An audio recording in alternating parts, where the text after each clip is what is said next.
Welcome to the Huberman Lab podcast, where we discuss science and science-based tools for everyday life. I'm Andrew Huberman, and I'm a professor of neurobiology and ophthalmology at Stanford School of Medicine. My guest today is Dr. Terry Sejnowski. Dr. Terry Sejnowski is a professor at the Salk Institute for Biological Studies, where he directs the Computational Neurobiology Laboratory. And as his title suggests, he is a computational neuroscientist. That is, he uses math as well as artificial intelligence and computing methods to understand this overarching, ultra-important question of how the brain works. Now, I realize that when people hear terms like computational neuroscience, algorithms, large language models, and AI, that it can be a bit overwhelming and even intimidating. But I assure you that the purpose of Dr. Sejnowski's work, and indeed today's discussion, is all about using those methods to clarify how the brain works, and indeed to simplify the answer to that question. So for instance, today you will learn that regardless of who you are, regardless of your experience, that all your motivation in all domains of life is governed by a simple algorithm or equation. Dr. Sejnowski explains how a single rule, a single learning rule, drives all of our motivation-related behaviors. And it, of course, relates to the neuromodulator dopamine. And if you're familiar with dopamine as a term, today you will really understand how dopamine works to drive your levels of motivation, or, in some cases, lack of motivation, and how to overcome that lack of motivation. Today, we also discuss how best to learn. Dr. Sejnowski shares not just information about how the brain works, but also practical tools that he and colleagues have developed, including a zero-cost online portal that teaches you how to learn better based on your particular learning style, the way that you in particular forage for information and implement that information. Dr. Sejnowski also explains how he himself uses physical exercise of a particular type in order to enhance his cognition, that is, his brain's ability to learn information and to come up with new ideas. Today, we also discuss both the healthy brain and the diseased brain in conditions like Parkinson's and Alzheimer's, and how particular tools that relate to mitochondrial function can perhaps be used in order to treat various diseases, including Alzheimer's dementia. I'm certain that by the end of today's episode, you will have learned a tremendous amount of new knowledge about how your brain works and practical tools that you can implement in your daily life. Before we begin, I'd like to emphasize that this podcast is separate from my teaching and research roles at Stanford. It is, however, part of my desire and effort to bring zero-cost-to-consumer information about science and science-related tools to the general public. In keeping with that theme, I'd like to thank the sponsors of today's podcast. Our first sponsor is BetterHelp. BetterHelp offers professional therapy with a licensed therapist carried out completely online. I've been doing weekly therapy for well over 30 years. Initially, I didn't have a choice. It was a condition of being allowed to stay in school. But pretty soon I realized that therapy is an extremely important component to one's overall health. In fact, I consider doing regular therapy just as important as getting regular exercise, including cardiovascular exercise and resistance training, which of course I also do every single week. Now, there are essentially three things that great therapy provides. First of all, it provides a good rapport with somebody that you can trust and talk to about essentially all issues that you want to. Second of all, great therapy provides support in the form of emotional support or simply directed guidance, what to do or what not to do in given areas of your life. And third, expert therapy can provide you useful insights that you would not have been able to arrive at on your own. BetterHelp makes it very easy to find an expert therapist who you really resonate with and that can provide you the benefits I just mentioned that come with effective therapy. If you'd like to try BetterHelp, go to betterhelp.com/Huberman to get 10% off your first month. Again, that's betterhelp.com/Huberman. Today's episode is also brought to us by Helix Sleep. Helix Sleep makes mattresses and pillows that are customized to your unique sleep needs. Now, I've spoken many times before on this and other podcasts about the fact that getting a great night's sleep is the foundation of mental health, physical health, and performance. Now, the mattress you sleep on makes a huge difference in terms of the quality of sleep that you get each night. How soft it is or how firm it is, how breathable it is, all play into your comfort and need to be tailored to your unique sleep needs. If you go to the Helix website, you can take a brief 2-minute quiz, and it asks you questions such as, do you sleep on your back, your side, or your stomach? Do you tend to run hot or cold during the night? Things of that sort. Maybe you know the answers to those questions, maybe you don't. Either way, Helix will match you to the ideal mattress for you. For me, that turned out to be the Dusk mattress, D-U-S-K. I started sleeping on a Dusk mattress about 3.5 years ago, and it's been far and away the best sleep that I've ever had. If you'd like to try Helix, you can go to helixsleep.com/Huberman.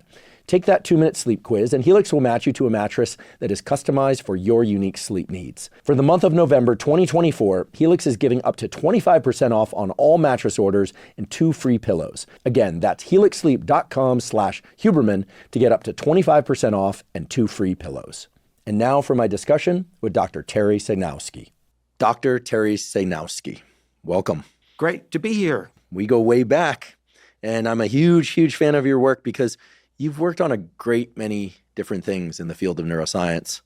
You're considered by many a computational neuroscience, so you bring mathematical models to an understanding of the brain and neural networks. And we're also going to talk about AI today, and we're going to make it accessible for everybody, biologist or no, math background or no. To kick things off, I want to understand something. I understand a bit about the parts list of the brain, and most listeners of this podcast will understand a little bit of the parts list of the brain, even if they've never heard an episode of this podcast before, because they understand there are cells, those cells are neurons, those neurons connect to one another in very specific ways that allow us to see, to hear, to think, etc. But I've come to the belief that even if we know the parts list, it doesn't really inform us how the brain works. Right? This is the big question. How does the brain work? What is consciousness? All of this stuff. So where and how does an understanding of how neurons talk to one another start to give us a real understanding about like how the brain works? Like, what is this piece of meat in our heads? Because it can't just be, okay, the hippocampus remembers stuff and the visual cortex perceives stuff. When you sit back and you remove the math from the mental conversation, if that's possible for you, how do you think about, quote unquote, how the brain works? Like at a very basic level, what is this piece of meat in our heads really trying to accomplish from, let's just say, the time when we first wake up in the morning and we're a little groggy till we make it to that first cup of coffee or water, or maybe even just to urinate first thing in the morning? What is going on in there? What a great question. And I have Pat Churchley and I wrote a book, Computational Brain, and in it, there's this levels diagram. And it levels of investigation at different spatial scales from the molecular at the very bottom to synapses and neurons, circuits, neural circuits, how they're connected with each other, and then brain areas in the cortex, and then the whole central nervous system span 10 orders of magnitude, 10th to the 10th in spatial scale. So, where is consciousness in all of that? So there are 2 approaches that neuroscientists have taken. I shouldn't say neuroscientists, I should say that scientists have taken. And the one you described, which is, let's look at all the parts, that's the bottom-up approach. Take it apart into a reductionist approach. And you make a lot of progress. You can figure out, how things are connected and understand how development works, how neurons connect. But it's very difficult to really make progress because quickly you get lost in the forest. Now, the other approach, which has been successful, but at the end unsatisfying, is the top-down approach. And this is the approach that psychologists have taken, looking at behavior and trying to understand, the laws of behavior. This is the behaviorists. But even people in AI were trying to do it top-down, to write programs that could replicate human behavior, intelligent behavior. And I have to say that both of those approaches, bottom-up or top-down, have really not gotten to the core of answering any of those questions, the big questions.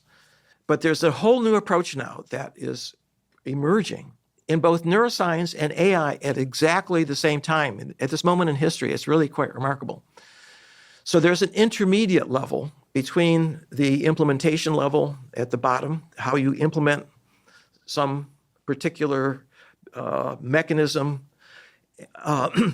and the actual behavior of the whole system is called the algorithmic level. It's in between. Mm-hmm. So algorithms are like recipes. They're like, when you bake a cake, you have to have ingredients, and you have to say how the order in which they're put together and how long. And if you get it wrong, it doesn't work. It's just a mess.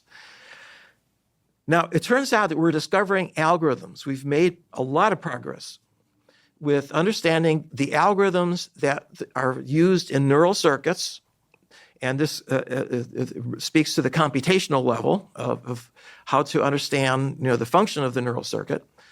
But I'm going to give you one example of an algorithm, which is one we worked on back in the 1990s when Peter Dayan and Reed Montague were postdocs in the lab.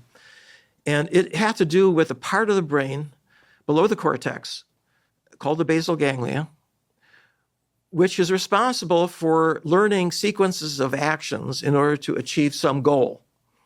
For example, if you want to play tennis, you have to be able to coordinate many muscles, and a whole sequence of actions has to be made if you want to be able to serve accurately, and you have to practice, practice, practice.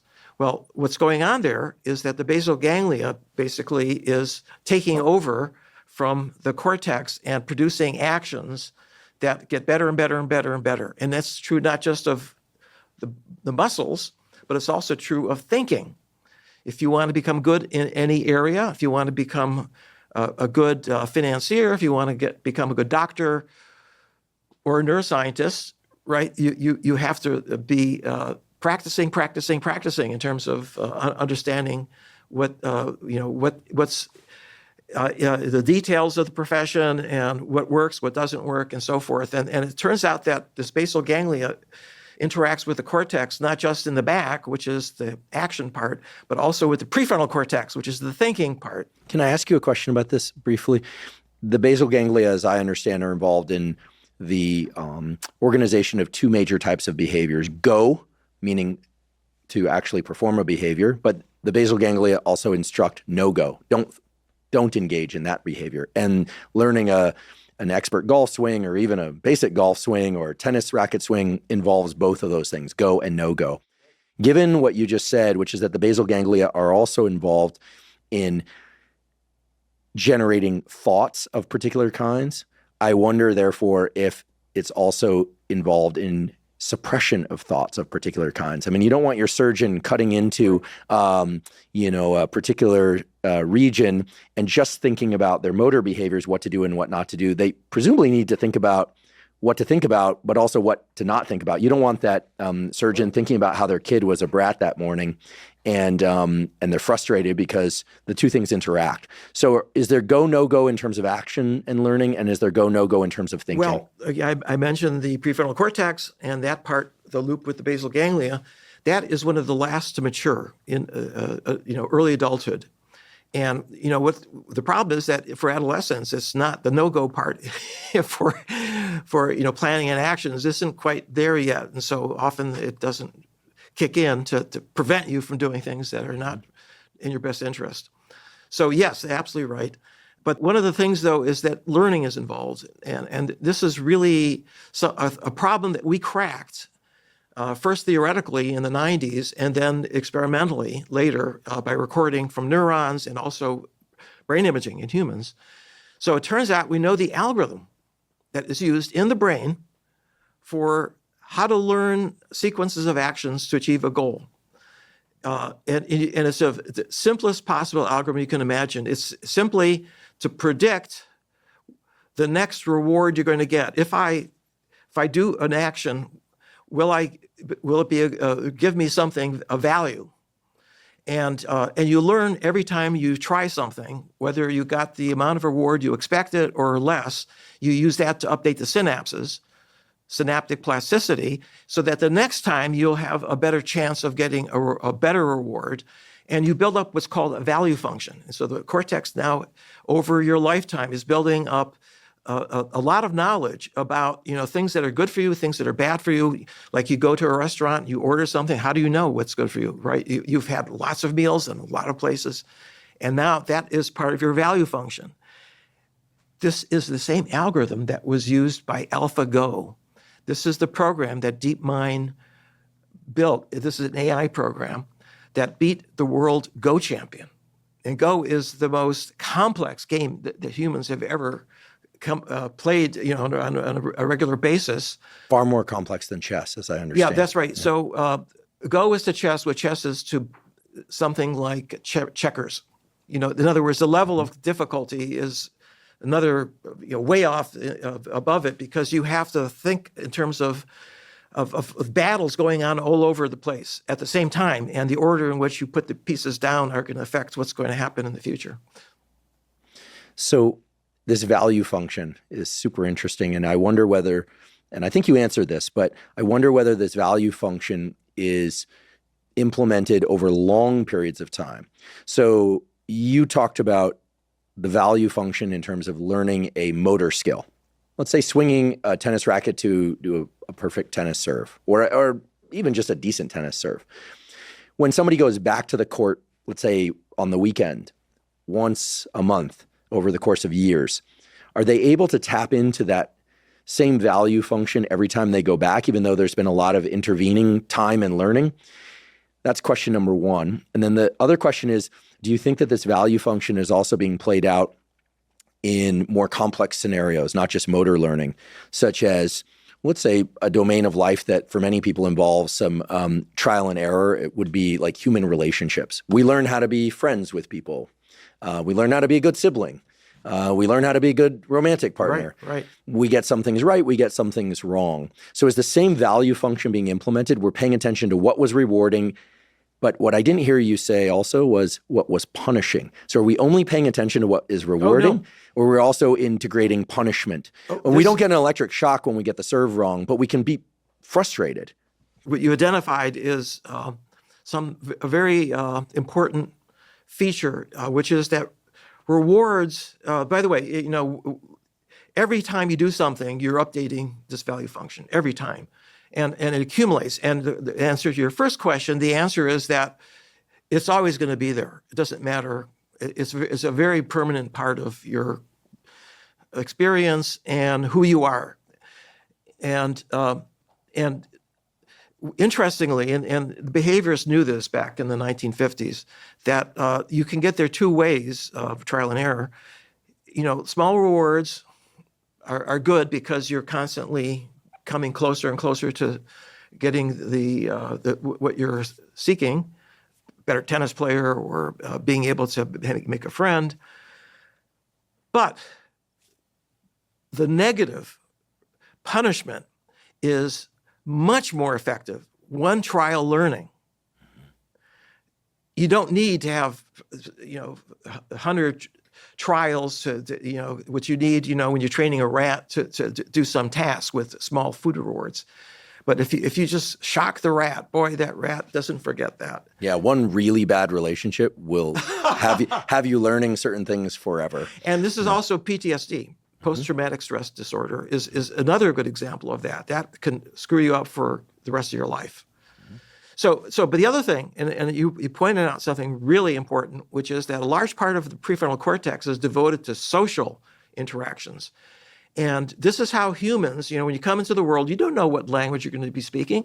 You don't know what the cultural values are that you're going to have to be able to become a member of this society, and as things that are expected of you. All of that has to become through experience, through building this value function. So this is something we discovered in the 20th century, and now it's going into AI. It's called reinforcement learning in AI. It's a form of procedural learning, as opposed to the cognitive level where you think and you do things. Cognitive thinking is much less efficient because you have to go step by step. With procedural learning, it's automatic. Can you give me an example of procedural learning in the context of a comparison to cognitive learning? Like, is there an example of perhaps like how to make a decent cup of coffee using, purely knowledge-based learning versus procedural learning? Oh, okay. Where procedural learning wins. And I can imagine one, but you're the true expert here. Well, you know a lot of examples, but I'll just, since we've been talking about tennis, can you imagine learning how to play tennis through a book, reading a book? That's so funny. On the plane back from Nashville yesterday, the guy sitting across the aisle from me was reading a book about maybe he was working on his pilot's license or something. And, right. I looked over and couldn't help but notice these diagrams of the plane flying. And I thought, I'm just so glad that this guy is a passenger and not a pilot. And then I thought about how the pilots learned, and presumably it was a combination of practical learning and textbook learning. I mean, when you scuba dive, this is true. I'm scuba dive certified, and when you get your certification, you learn your dive tables and you learn why you have to wait between dives, et cetera, and gas exchange and a number of things. But there's really no way to simulate what it is to take your mask off underwater, put it back on, and then, blow the water out of your mask. Like that, you just have to do that in a pool, and you actually have to do it when you need to for it to really get drilled in. Yes, it's really essential for things that have to be executed quickly and expertly to get that really down pat, so you don't have to think. And this happens in school, right? In other words, you have classroom lessons where you're given explicit instruction, but then you go do homework. That's procedural learning. You do problems, you solve problems. And I'm a Ph.D. physicist, so I went through all of the classes, in theoretical physics. And it was really the problems that really were the core of becoming a good physicist. You can memorize the equations, but that doesn't mean you understand how to use the equations. I think it's worth highlighting something. A lot of times on this podcast, we talk about what I call protocols. It would be, like get some morning sunlight in your eyes to stimulate your suprachiasmatic nucleus by way of your retinal ganglion cells. Audiences of this podcast will recognize those terms. It's basically get sunlight in your eyes in the morning and set your circadian clock. That's right. And you can hear that a trillion times. But I do believe that there's some value to both knowing what the protocol is, the underlying mechanisms. There are these things in your eye that, encode the sunrise qualities of light, et cetera, and then send them to your brain, et cetera, et cetera. But then once we link knowledge, pure knowledge, to a practice, I do believe that the two things merge someplace in a way that, let's say, reinforces both the knowledge and the practice. Right. So these things are not necessarily separate, they bridge. In other words, doing your theoretical physics problem sets reinforces the examples that you learned in lecture and in your textbooks, and vice versa. So this is a battle that's going on right now in schools. What you just said is absolutely right. You need both. We have two major learning systems. We have a cognitive learning system, which is cortical. We have a procedural learning system, which is subcortical, basal ganglia.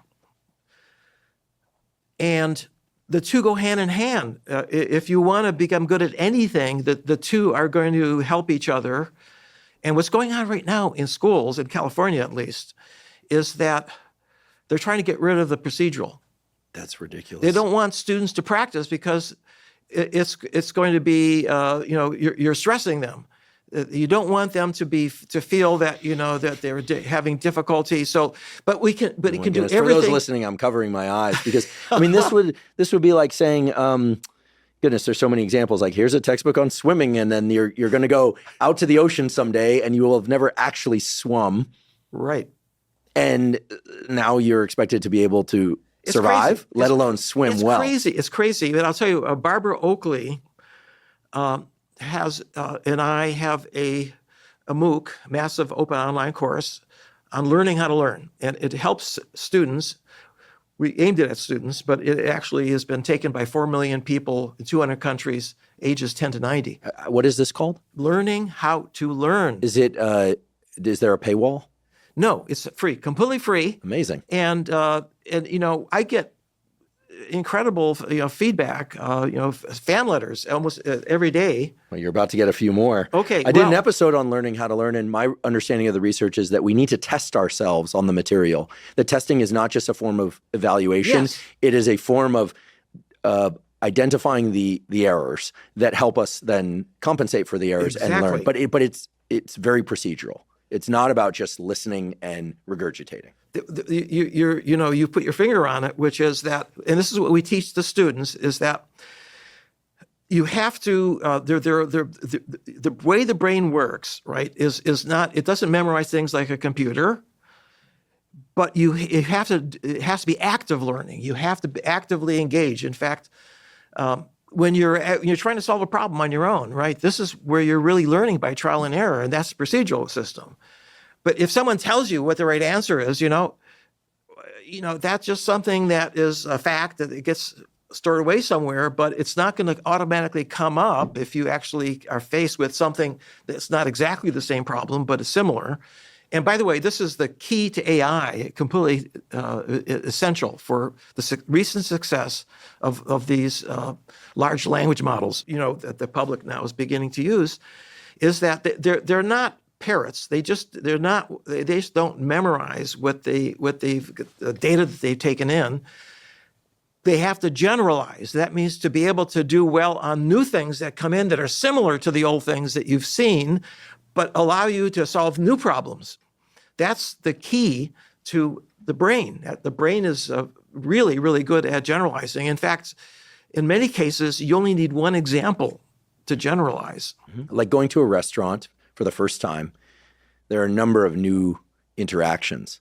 Right? There might be a host or a hostess.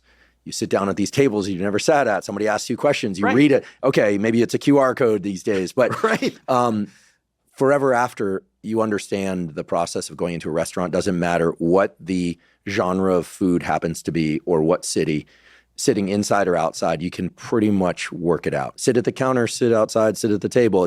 There are a number of key action steps that I think pretty much translate to everywhere, unless you go to some super high-end thing or some super low-end thing where it's a buffet or whatever. You can start to fill in the blanks here. If I understand correctly, there's an action function that's learned from the knowledge and the experience. Exactly. And then where is that action function stored? Is it in one location in the brain, or is it kind of an emergent property of multiple brain areas? So that you're right at the cusp here of where we are in neuroscience right now. We don't know the answer to that question. In the past, it had been thought that the cortex were like countries on that each part of the cortex was dedicated to one function, right? There's and interestingly, you record from the neurons, and it certainly looks that way, right? In other words, there's the visual cortex in the back, and there's a whole series of areas, and then there's the auditory cortex here in the middle, and then the prefrontal cortex for social interaction, and so it looked really clear cut that it's modular. And now what we're facing is we have a new way to record from neurons. Optically, we can record from tens of thousands from dozens of areas simultaneously. And what we're discovering is that if you want to do any task, you're engaging not just the area that you might think has the input coming in, say, the visual system, but the visual system is getting input from the motor system, right? In fact, there's more input coming from the motor system than from the eye. Really? Yes. Yeah, Ann Churchland at UCLA has shown that in the mouse. So now we're looking at global interactions between all these areas, and that's where real complex cognitive behaviors emerge. It's from those interactions. And now we have the tools for the first time to actually be able to see them in real time. And we're doing that now first on mice and monkeys, but we now can do this in humans. So I've been collaborating with a group at Mass General Hospital to record from people with epilepsy, and they have to have an operation for people who are drug resistant, to be able to find out where it starts in the cortex, and where it is initiated, where the seizure starts, and then you have to go in and record simultaneously from a lot of parts of the cortex for weeks until you find out where it is, and then you go in and you try to take it out, and often that helps.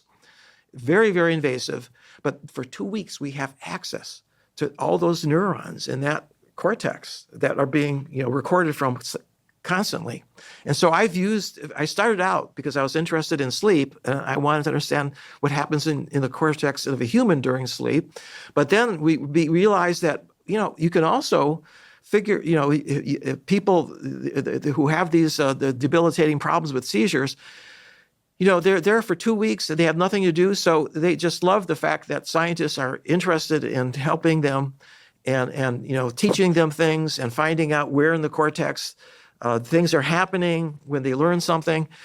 This is a gold mine. It's unbelievable, and I've learned things from humans that I could have never gotten from any other species. Amazing. Obviously, language is one of them, but there are other things in sleep that we discovered having to do with traveling waves. There are circular traveling waves that go on during sleep, which is astonishing. Nobody ever really saw that before. But if you were to ascribe one or two major functions to these traveling waves, what do you think they are accomplishing for us in sleep? And by the way, are they associated with deep sleep, slow wave sleep, or with rapid eye movement sleep, or both? This is non-REM sleep. This is a jargon, but this is during intermediate. Transition states. Transition state. Okay. Our audience will probably keep up. They've heard a lot about slow wave sleep from me and Matt Walker, and from rapid eye movement light sleep. slow wave sleep. Yeah. And so, what do these traveling waves accomplish for us? Okay. So, in the case of they're called sleep spindles. They last. The waves last for about a second or two, and they travel, like I say, in a circle around the cortex. And it's known that these spindles are important for consolidating experiences you've had during the day into your long-term memory storage. So it's a very important function. And if you take out, see, it's the hippocampus that is replaying the experiences. It's a part of the brain that's very important for long-term memory. If you don't have a hippocampus, you can't learn new things. That is to say, you can't remember what you did yesterday, or for that matter, even an hour earlier. But the hippocampus plays back your experiences, causes the sleep spindles now to knead that into the cortex. And it's important you do that right, because you don't want to overwrite the existing knowledge you have. You just want to basically incorporate the new experience into your existing knowledge base in an efficient way that doesn't interfere with what you already know. So that's an example of a very important function that these traveling waves have. I'd like to take a quick break and acknowledge our sponsor, AG1.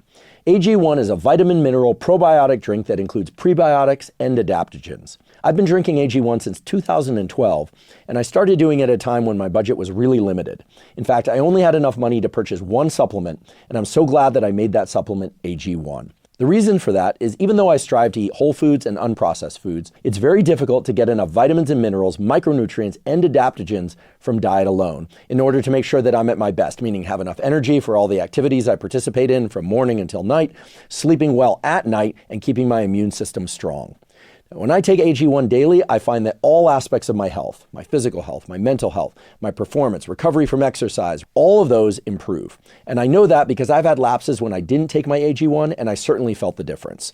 I also notice, and this makes perfect sense given the relationship between the gut microbiome and the brain, that when I regularly take AG1, that I have more mental clarity and more mental energy. If you'd like to try AG1, you can go to drinkag1.com/Huberman to claim a special offer. For this month only, November 2024, AG1 is giving away a free 1-month supply of omega-3 fatty acids from fish oil, in addition to their usual welcome kit of 5 free travel packs and a year's supply of vitamin D3K2. As I've discussed many times before on this podcast, omega-3 fatty acids are critical for brain health, mood, cognition, and more. Again, go to drinkag1.com/Huberman to claim this special offer. Today's episode is also brought to us by David. David makes a protein bar unlike any other. It has 28 grams of protein, only 150 calories, and 0 grams of sugar. That's right, 28 grams of protein, and 75% of its calories come from protein. These bars from David also taste amazing. My favorite flavor is chocolate chip cookie dough, but then again, I also like the chocolate fudge flavored one, and I also like the cake flavored one. Basically, I like all the flavors. They're incredibly delicious. For me personally, I strive to eat mostly whole foods. However, when I'm in a rush, or I'm away from home, or I'm just looking for a quick afternoon snack, I often find that I'm looking for a high-quality protein source. With David, I'm able to get 28 grams of protein with the calories of a snack, which makes it very easy to hit my protein goals of 1 gram of protein per pound of body weight each day. And it allows me to do that without taking in excess calories. I typically eat a David bar in the early afternoon or even mid-afternoon if I want to bridge that gap between lunch and dinner. I like that it's a little bit sweet, so it tastes like a tasty snack, but it's also giving me that 28 grams of very high quality protein with just 150 calories. If you would like to try David, you can go to davidprotein.com/Huberman. Again, the link is davidprotein.com/Huberman.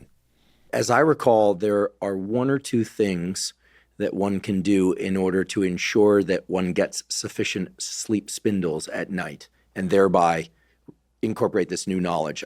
This was from the episode that we did with Gina Poe from UCLA, I believe, and others, including Matt Walker. My recollection is that the number one thing is to make sure you get enough sleep at night so you experience enough of these spindles. Right. And we're all familiar with the cognitive challenges, including memory challenges and learning challenges associated with lack of sleep, insufficient sleep. But the other was that there was some interesting relationship between daytime exercise and nighttime prevalence of sleep spindles. Are you familiar with that literature? Yes. Oh, yes. Yeah.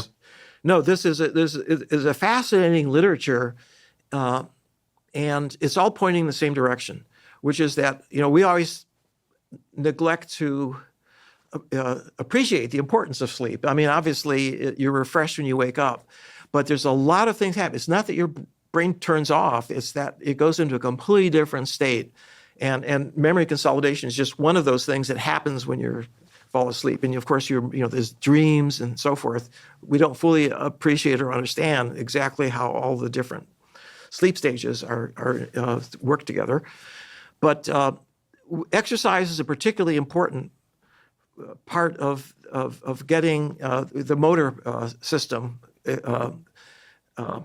tuned up, and that it's thought that the REM, rapid eye movement sleep, may be involved in that. So that's yet another part of the sleep stages. You go back and forth between dream sleep and the slow wave sleep, back and forth during the night. And then when you wake up, you're in the REM stage, more and more REM. But that's all observation.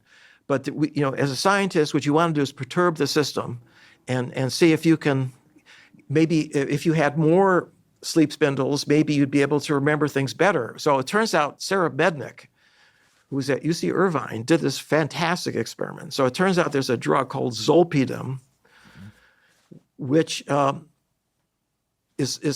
by the name Ambien. You may have some experience with that. I've never taken it, but I'm aware of what it is. People use it as a sleep aid. That's right. A lot of people take it in order to sleep. Okay. Well, it turns out that it causes more sleep spindles. Really? Yeah. It doubles the number of sleep spindles if you take the drug. You take the drug after you've done the learning. Right, you do the learning at night, and then you take the drug, and you have twice as many spindles. You wake up in the morning, you can remember twice as much from what you learned. And the memories are stable over time. It's Yes. like it's in there. Yes, no, it consolidates it. I mean, that's the point. What's the downside of Ambien?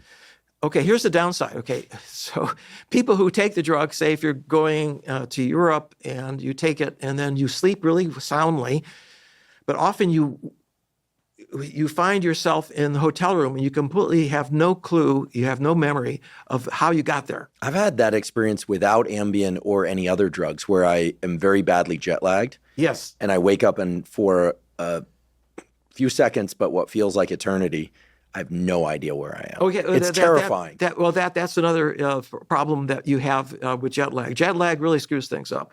But this is something where it could be an hour.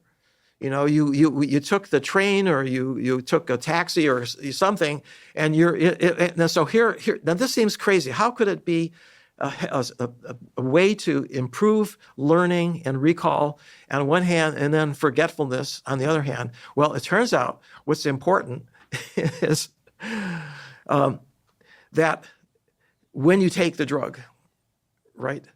In other words, it helps consolidate experiences you've had in the past before you took the drug, but it will wipe out experiences you have in the future after you take the drug, right? So I'm not laughing. It must be a terrifying experience, but I'm laughing because, there's some beautiful pharmacology and indeed some wonderfully useful pharmaceuticals out there. Some people may cringe to hear me say that, but there are some very useful drugs out there that save lives and help people deal with symptoms, et cetera. Side effects are always a concern. But this particular drug profile, Ambien, that is, it seems to reveal something perhaps even more important than the discussion about spindles or Ambien or even sleep, which is that you got to pay the piper somehow, as they say. That's right. That you tweak one thing in the brain, something else goes. You don't get anything for free. That's a true. I think that this is something that is true not just of drugs for the brain, but steroids for the body. Mm-hmm. Sure. Yeah. I mean, steroids, even low dose testosterone therapy, which is very popular nowadays, will give people more vigor, et cetera. But it is introducing a sort of second puberty. And puberty is perhaps the most rapid phase of aging of the entire lifespan. Same thing with people who take growth hormone would be probably a better example, because certainly those therapies can be beneficial to people, but growth hormone gives people more vigor, but it accelerates aging. Look at the quality of skin that people have when they take growth hormone. It looks more aged. They physically change. And I'm not for or against these things. It's highly individual. But I completely agree with you. I would also venture that with the growing interest in so-called nootropics, and people taking things like modafinil, not just for narcolepsy, daytime sleepiness, but also to enhance cognitive function. Okay, maybe they can get away with doing that every once in a while for a deadline task or something. But my experience is that people who obsess over the use of pharmacology to achieve certain brain states pay in some other way. Absolutely. Whether or not stimulants or sedatives or sleep drugs, and that behaviors will always prevail. Behaviors will always prevail as tools. Yeah, and one of the things about the way the body evolved is that it really has to balance a lot of things, and so with drugs you're basically unbalancing it somehow, and the consequence is, as you point out, is that what in order to make one part better, one part of your body, or you sacrifice something else somewhere else. And as long as we're talking about brain states and connectivity across areas, I want to ask a particular question. Then I want to return to this issue about how best to learn, especially in kids, but also in adulthood. I've become very interested in and spent a lot of time with the literature and some guests on the topic of psychedelics. Let's leave the discussion about LSD aside, because do you know why there aren't many studies of LSD? This is kind of a fun one. No one is expected to know the answer. Well, it's against the law, I think. Oh, but so is psilocybin or MDMA, and there are lots of studies going on about those. Yeah, it's changed. Right. But when I was growing up, as you know, it was against the law. Right. So what I learned is that there are far fewer clinical trials exploring the use of LSD as a therapeutic, because with the exception of Switzerland, none of the researchers are willing to stay in the laboratory as long as it takes for the subject to get through an LSD journey, whereas psilocybin tends to be a shorter experience. Okay. Let's talk about psilocybin for a moment. My read of the data on psilocybin is that it's still open to question, but that some of the clinical trials show pretty significant recovery from major depression. It's pretty impressive. But if we just set that aside and say, okay, more needs to be worked out for safety, what is very clear from the brain imaging studies, the sort of before and after, resting state, task-related, et cetera, is that you get more resting state global connectivity, more areas talking to more areas than was the case prior to the use of the psychedelic. And given the similarity of the psychedelic journey, and here specifically talking about psilocybin, to things like rapid eye movement, sleep, and things of that sort, I have a very simple question. Do you think that there's any real benefit to increasing brain-wide connectivity? To me, it seems a little bit haphazard, and yet the clinical data are promising, if nothing else, promising. And so is what we're seeking in life as we acquire new knowledge, as we learn tennis or golf or take up singing or what have you, as we go from childhood into the late stages of our life, that whole transition is what we're doing, increasing connectivity and communication between different brain areas? Is that what the human experience is really about? Or is it that we're getting more modular? We're getting more segregated in terms of this area talking to this area in this particular way. Feel free to explore this in any way that feels meaningful, or to say pass if it's not a good question. No, it's a great question. I mean, you have all these great questions, and we don't have complete answers yet. But specifically with regard to connectivity, if you look at what happens in an infant's brain during the first 2 years, there's a tremendous amount of new synapses being formed. This is your area, by the way. You know more about this than I do. Yeah. Well, that's right. But then you prune them, right? Then the second phase is that you overabundant synapses, and now what you want to do is to prune them. Why would you want to do that? Well,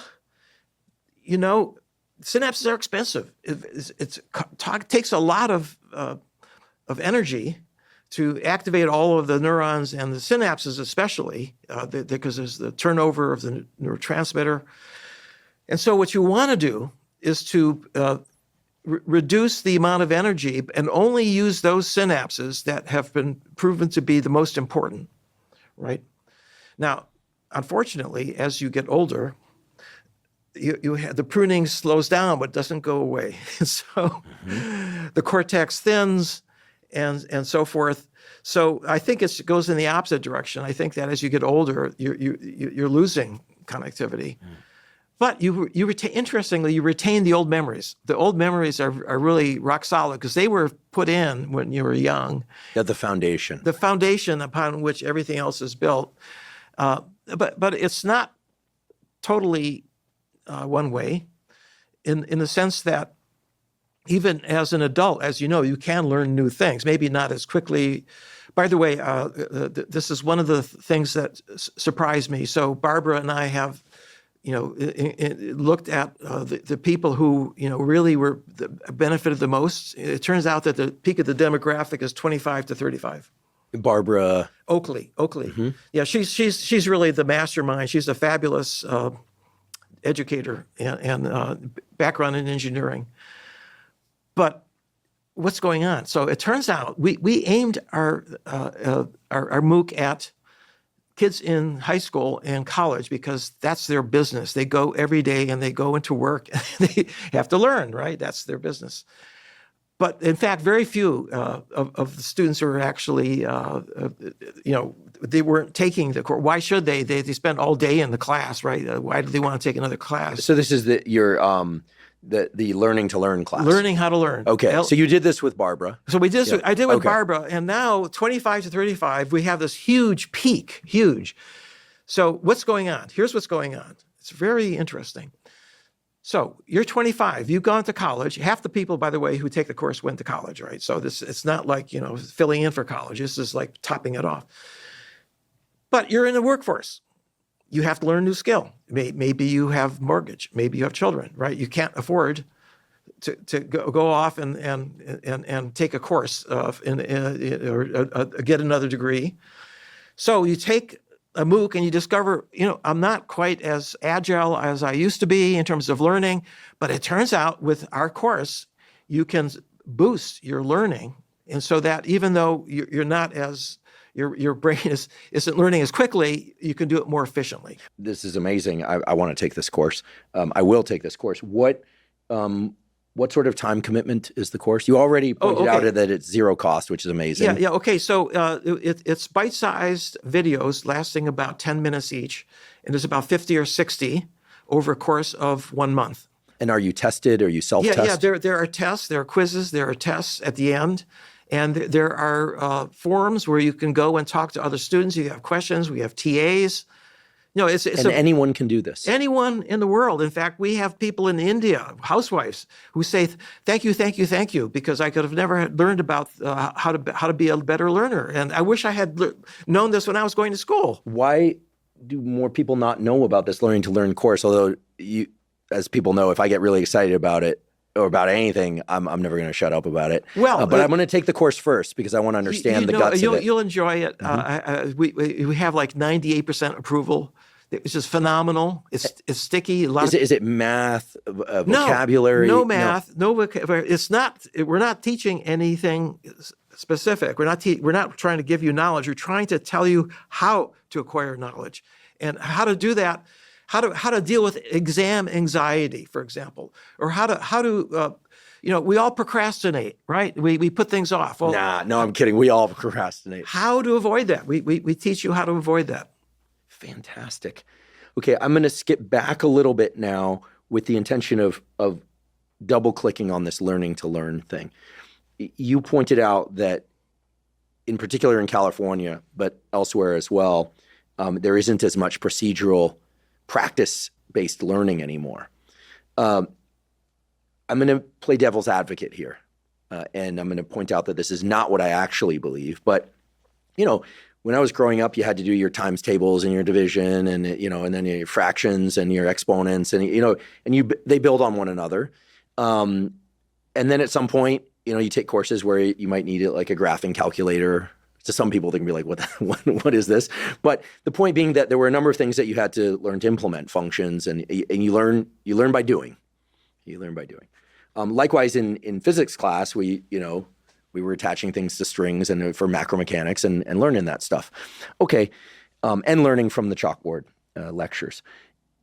I can see the value of both, certainly.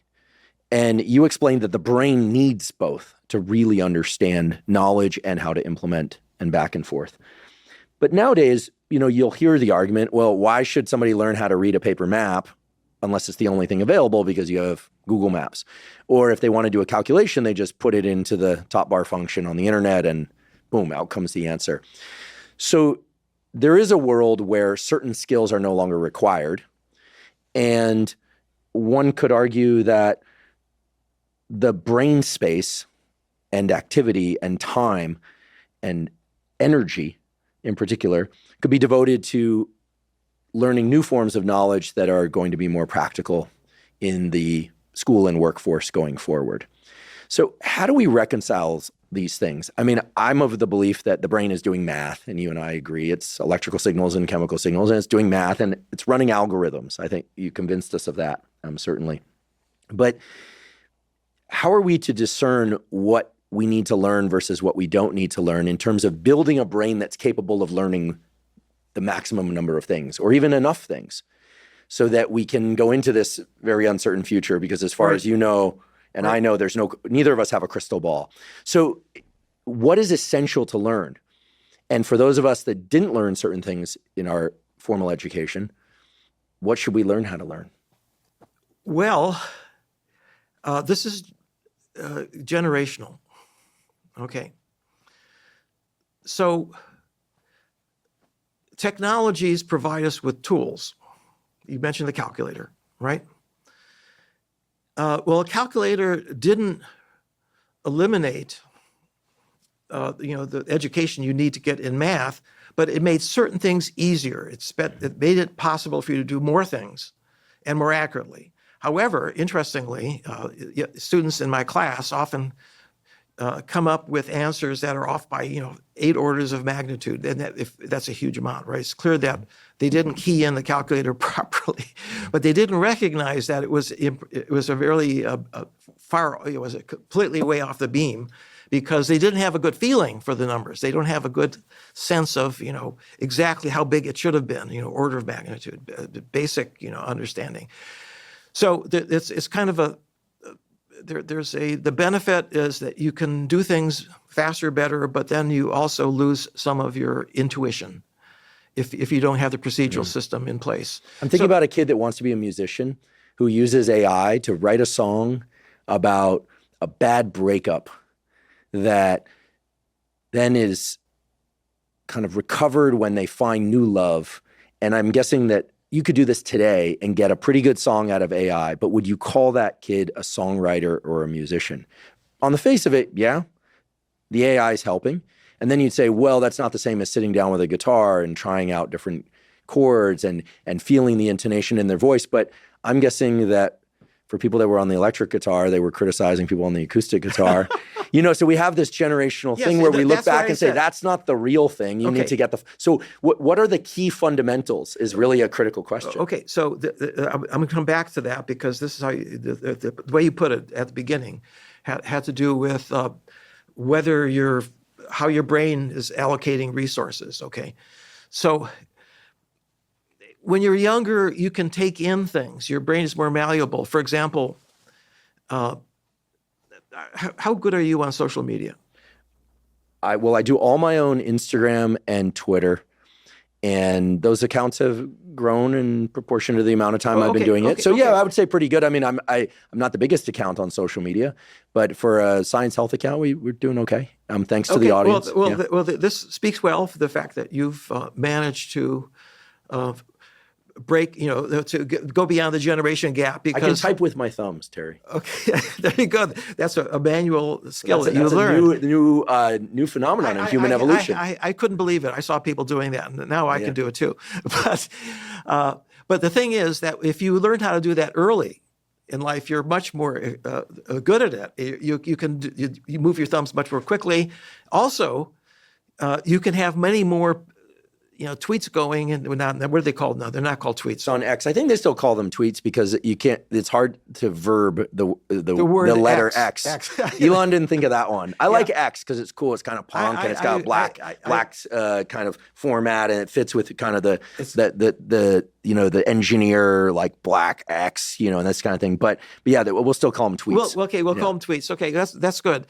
But I walk across campus and I see everybody, like half the people are tweeting, or they're doing something with their cell phone. I mean, it's unbelievable. And it's you have beautiful sunsets at the Salk Institute. We'll put a link to one of them. I mean, right. it is truly spectacular, awe-inspiring to see a sunset at the Salk Institute. Every day is different, and everyone's on their phones these days. Sad. And they're looking down at their phone and they're walking along. Even people who are skateboarding.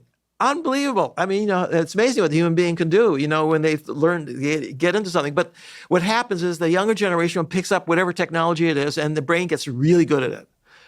And you can pick it up later, but you're not quite as agile, not quite as maybe obsessive. It fatigues me. I will point this out, that doing anything on my phone feels fatiguing in a way that reading a paper book or even just writing on a laptop or a desktop computer is fundamentally different. I can do that for many hours. If I'm on social media for more than a few minutes, I can literally feel the energy draining out of my body.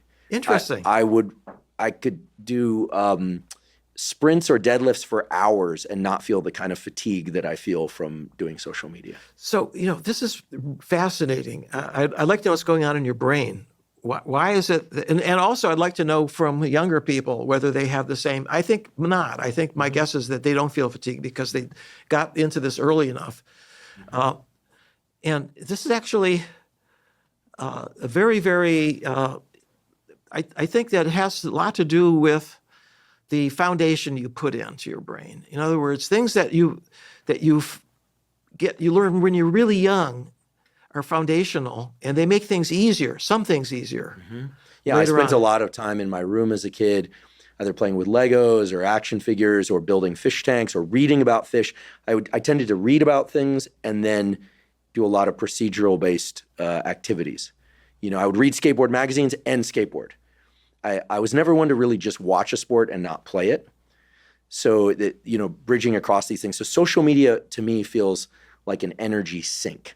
But of course, I love the opportunity to be able to teach to people and learn from people at such scale. But at an energetic level, I feel like I don't have a foundation for it. It's like I'm trying to jerry-rig my cognition into doing something that it wasn't designed to do. Well, there you go. And it's because you don't have the foundation. You didn't do it when you were younger. And now you have to sort of use the cognitive powers to do a lot of what was being done now in a younger person procedurally. I'd like to take a quick break and thank one of our sponsors, LMNT. LMNT is an electrolyte drink that has everything you need and nothing you don't. That means the electrolytes, sodium, magnesium, and potassium, in the correct ratios, but no sugar. We should all know that proper hydration is critical for optimal brain and body function. In fact, even a slight degree of dehydration can diminish your cognitive and physical performance to a considerable degree. It's also important that you're not just hydrated, but that you get adequate amounts of electrolytes in the right ratios. Drinking a packet of LMNT dissolved in water makes it very easy to ensure that you're getting adequate amounts of hydration and electrolytes. To make sure that I'm getting proper amounts of both, I dissolve one packet of LMNT in about 16 to 32 ounces of water when I wake up in the morning, and I drink that basically first thing in the morning. I'll also drink a packet of LMNT dissolved in water during any kind of physical exercise that I'm doing, especially on hot days when I'm sweating a lot and losing water and electrolytes. There are a bunch of different great tasting flavors of LMNT. I like the watermelon, I like the raspberry, I like the citrus. Basically, I like all of them. If you'd like to try LMNT, you can go to drinkelement.com/Huberman to claim an LMNT sample pack with the purchase of any LMNT drink mix. Again, that's DrinkElement, spelled LMNT. So it's drinkelement.com/Huberman to claim a free sample pack. Today's episode is also brought to us by Joovv. Joovv makes medical-grade red light therapy devices. Now, if there's one thing that I've consistently emphasized on this podcast is the incredible impact that light can have on our biology. Now, in addition to sunlight, red light and near-infrared light have been shown to have positive effects on improving numerous aspects of cellular and organ health, including faster muscle recovery, improved skin health and wound healing, improvements in acne, reduced pain and inflammation, improved mitochondrial function, and even improving vision itself. Now, what sets Joovv lights apart and why they're my preferred red light therapy devices is that they use clinically proven wavelengths, meaning they use specific wavelengths of red light and near-infrared light in combination to trigger the optimal cellular adaptations. Personally, I use the Joovv whole body panel about 3 to 4 times a week, and I use the Joovv handheld light both at home and when I travel. If you'd like to try Joovv, you can go to Joovv, spelled JOOVV.com/Huberman. Joovv is offering Black Friday discounts of up to $1,300 now through December 2nd, 2024. Again, that's Joovv, JOOVV.com/Huberman to get up to $1,300 off select Joovv products. I'm going to tell you something which is going to help all of your listeners.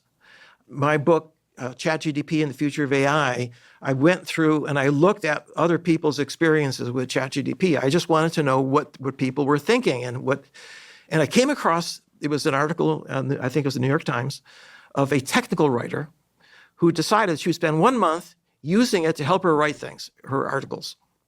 And she said that when she started out, at the end of the day, she was drained, completely drained. And it was like, working on a machine, like a tractor or something, you're struggling to get it to work. And then she said, well, wait a second. What if I treat it like a human being? What if I'm polite instead of, being curt? She said, suddenly, I started getting better answers by being polite and, back and forth the way you would with a human, So saying, could you please give me information about so-and-so? Please, I'm really having trouble. No, that answer you gave me was fabulous. Is exactly what I was looking for. And, now I need you to go on to the next part and help me with that too. In other words, the way you talk to a human, right? If you're an assistant. Or is it that she was talking to the AI, to ChatGPT, it sounds like in this case, in the way that her brain was familiar with asking questions to a human? In other words, yes. So is the AI learning her and therefore giving her the sorts of answers that are more facile for her to integrate with? I think it's both. First of all, the ChatGPT is mirroring the way you treat it. It will mirror that back.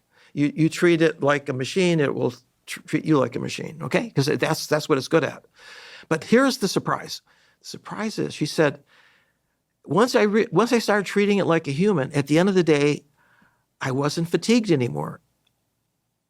Why? Well, it turns out that all your life you interact with humans in a certain way, and your brain is wired to do that, and it doesn't take any effort. And so by treating the ChatGPT as if it were a human, you're taking advantage of all the brain circuits in your brain. This is incredible. And I'll tell you why, because I think many people, not just me, but many people really enjoy social media, learn from it. I mean, yesterday I learned a few things that I thought were just fascinating about how we perceive our own identity according to whether or not we're filtering it through the responses of others or whether or not we take a couple minutes and really just sit and think about how we actually feel about ourselves. Very interesting ideas about locus of self-perception and things like that. I also looked at a really cool video of a baby raccoon popping bubbles while standing on its hind limbs. And that was really cool. And social media could provide me both those things within a series of minutes. And I was thinking to myself, this is crazy, right? The raccoon is kind of trivial, but it delighted me, and that's not trivial. There you go. Yes. So, but here's the question. Could it be that one of the detrimental aspects of social media is that if we're complimenting one another, or if we are giving hearts, or we're giving thumbs down, or we're in an argument with somebody, or we're doing a clap back, or they're clapping back on us or dunking as it's called on X, that it isn't necessarily the way that we learned to argue. It's not necessarily the way that we learn to engage in healthy dispute.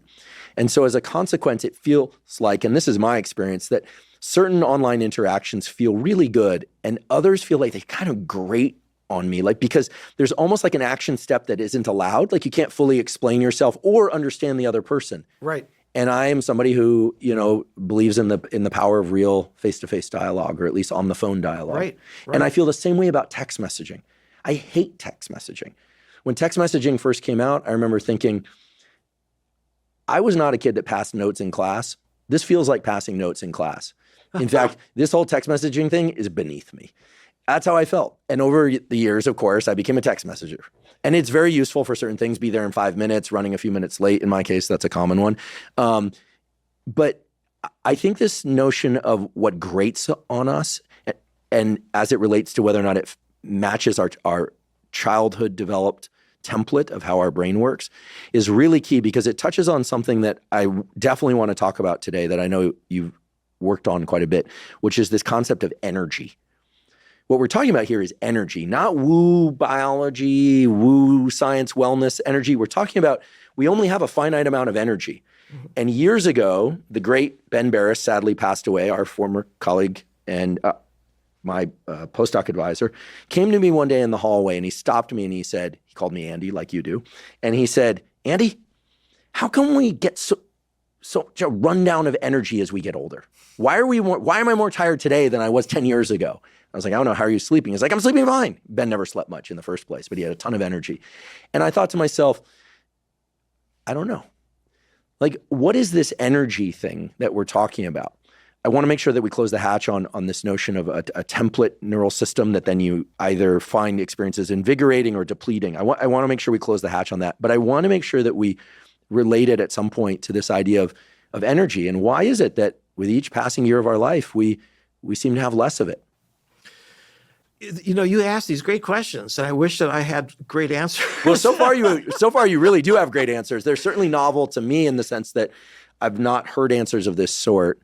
Okay. So there's a tremendous amount of learning for me today, and I know for the audience. But let's say somebody is 20 years old versus 50 years old versus what should they do? I mean, we need to integrate with the modern world. We also need to relate across generations.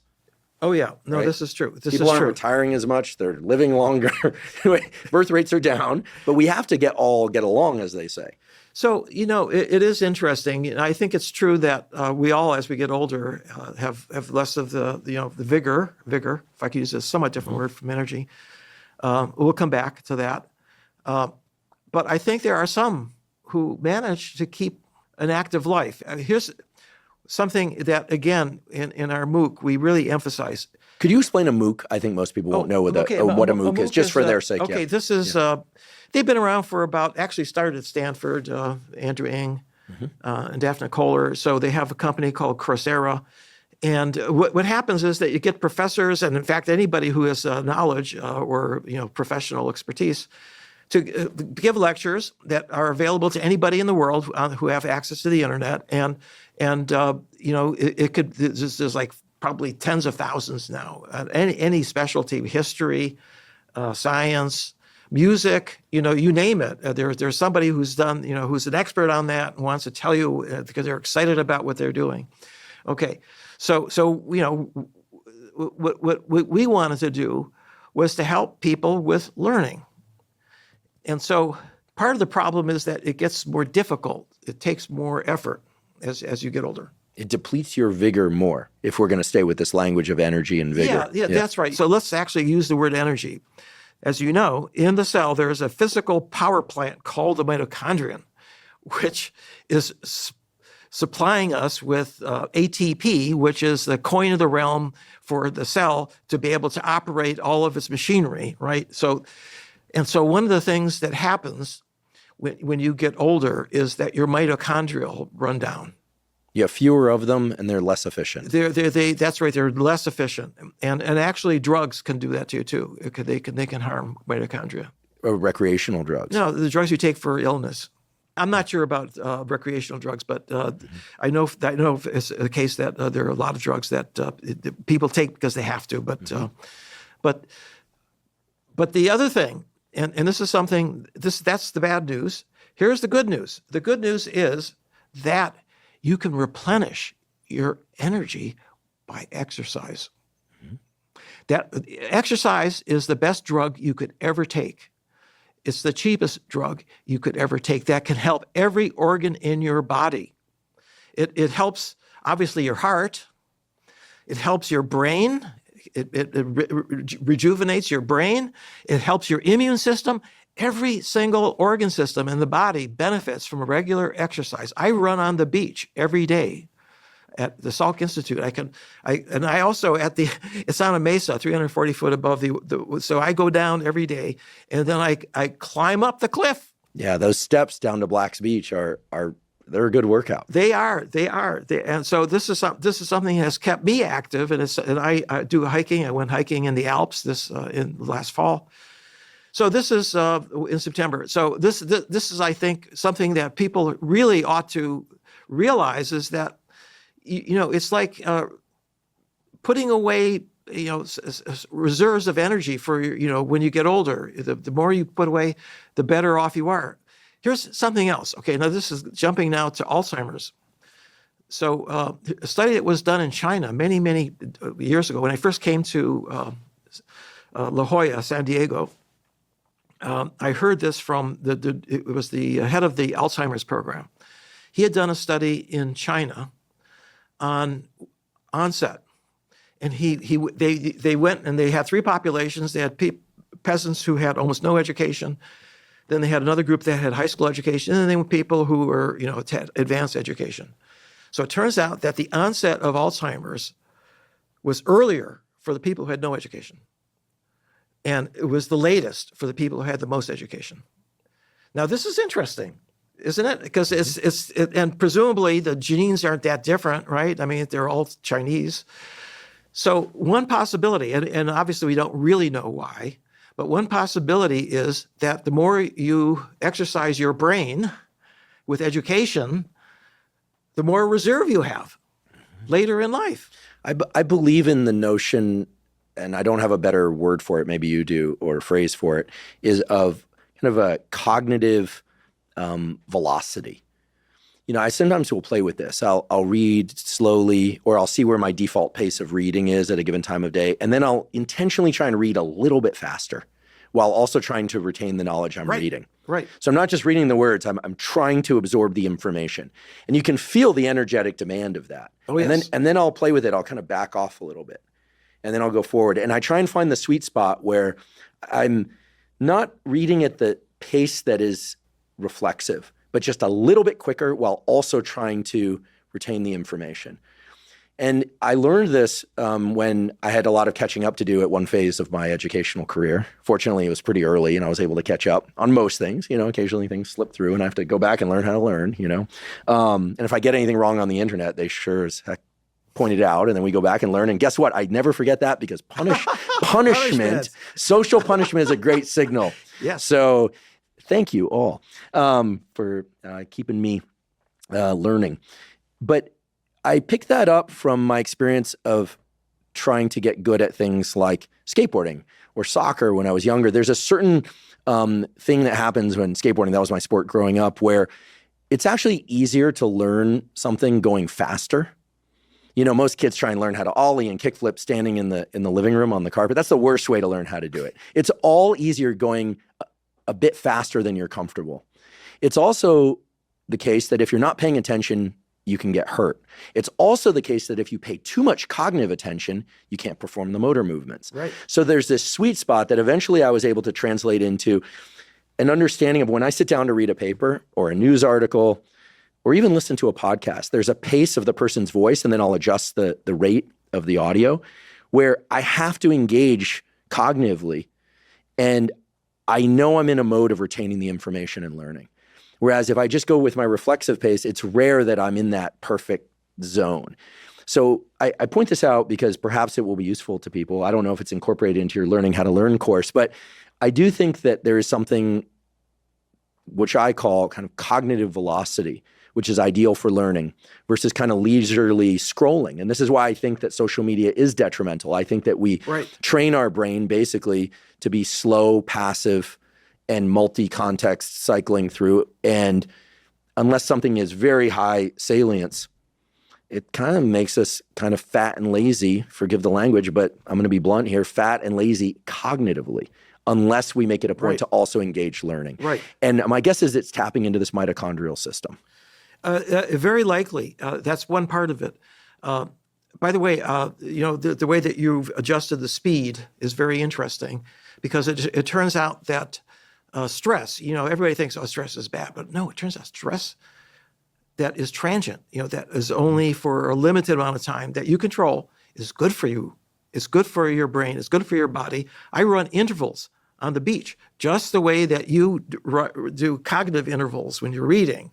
In other words, I run like hell for about 10 seconds, and then I go to a jog and I run like hell for another 10 seconds, and it's pushing your body into that extra gear that helps the muscles. The muscles need to know that this is what they've got to put out, and that's where you gain muscle mass, not from just doing the same running pace every day. Well, your intellectual and physical vigor is undeniable. I've known you a long time. You've always had a slight forward center of mass in your intellect, and even the speed at which you walk, Terry, dare I say. Okay. For a Californian, you're a quick walker. Okay. Yeah. So that's a compliment, by the way. East Coasters know what I'm talking about, and Californians would be like, why not slow down? The reason to not slow down too much for too long is that these mitochondrial systems, the energy of the brain and body, as you point out, are very linked.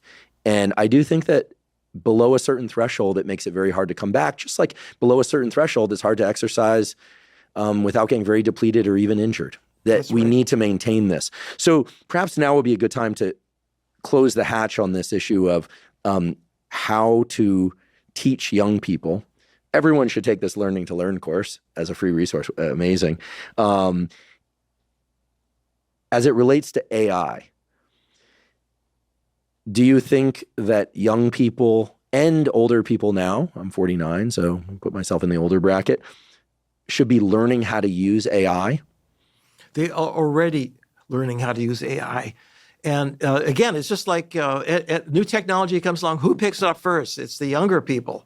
And it's astonishing. They're using it a lot more than I am. I use it almost every day, but I know a lot of students who basically, and by the way, it's like any other tool. It's a tool. You need to know how to use it. Where do you suggest people start? So I have started using Claude AI. Okay. This was suggested to me by somebody expert in AI as an alternative to ChatGPT. I don't have anything against ChatGPT, but I'll tell you, I really like the aesthetic of Claude AI. It's a bit of a softer beige aesthetic. It feels kind of Apple-like. I like the Apple brand.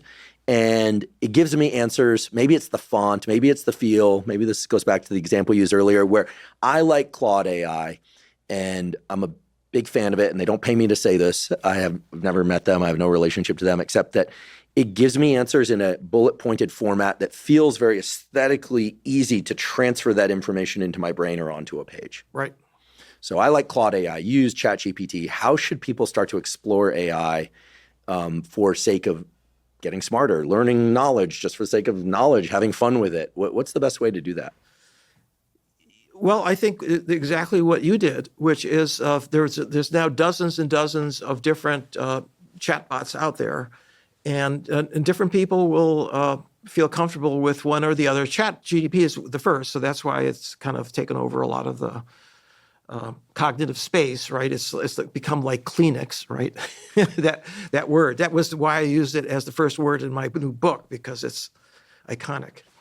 But some of them, I have to say that, for example, there are some that are really much better at math than others. Mm-hmm. Such as?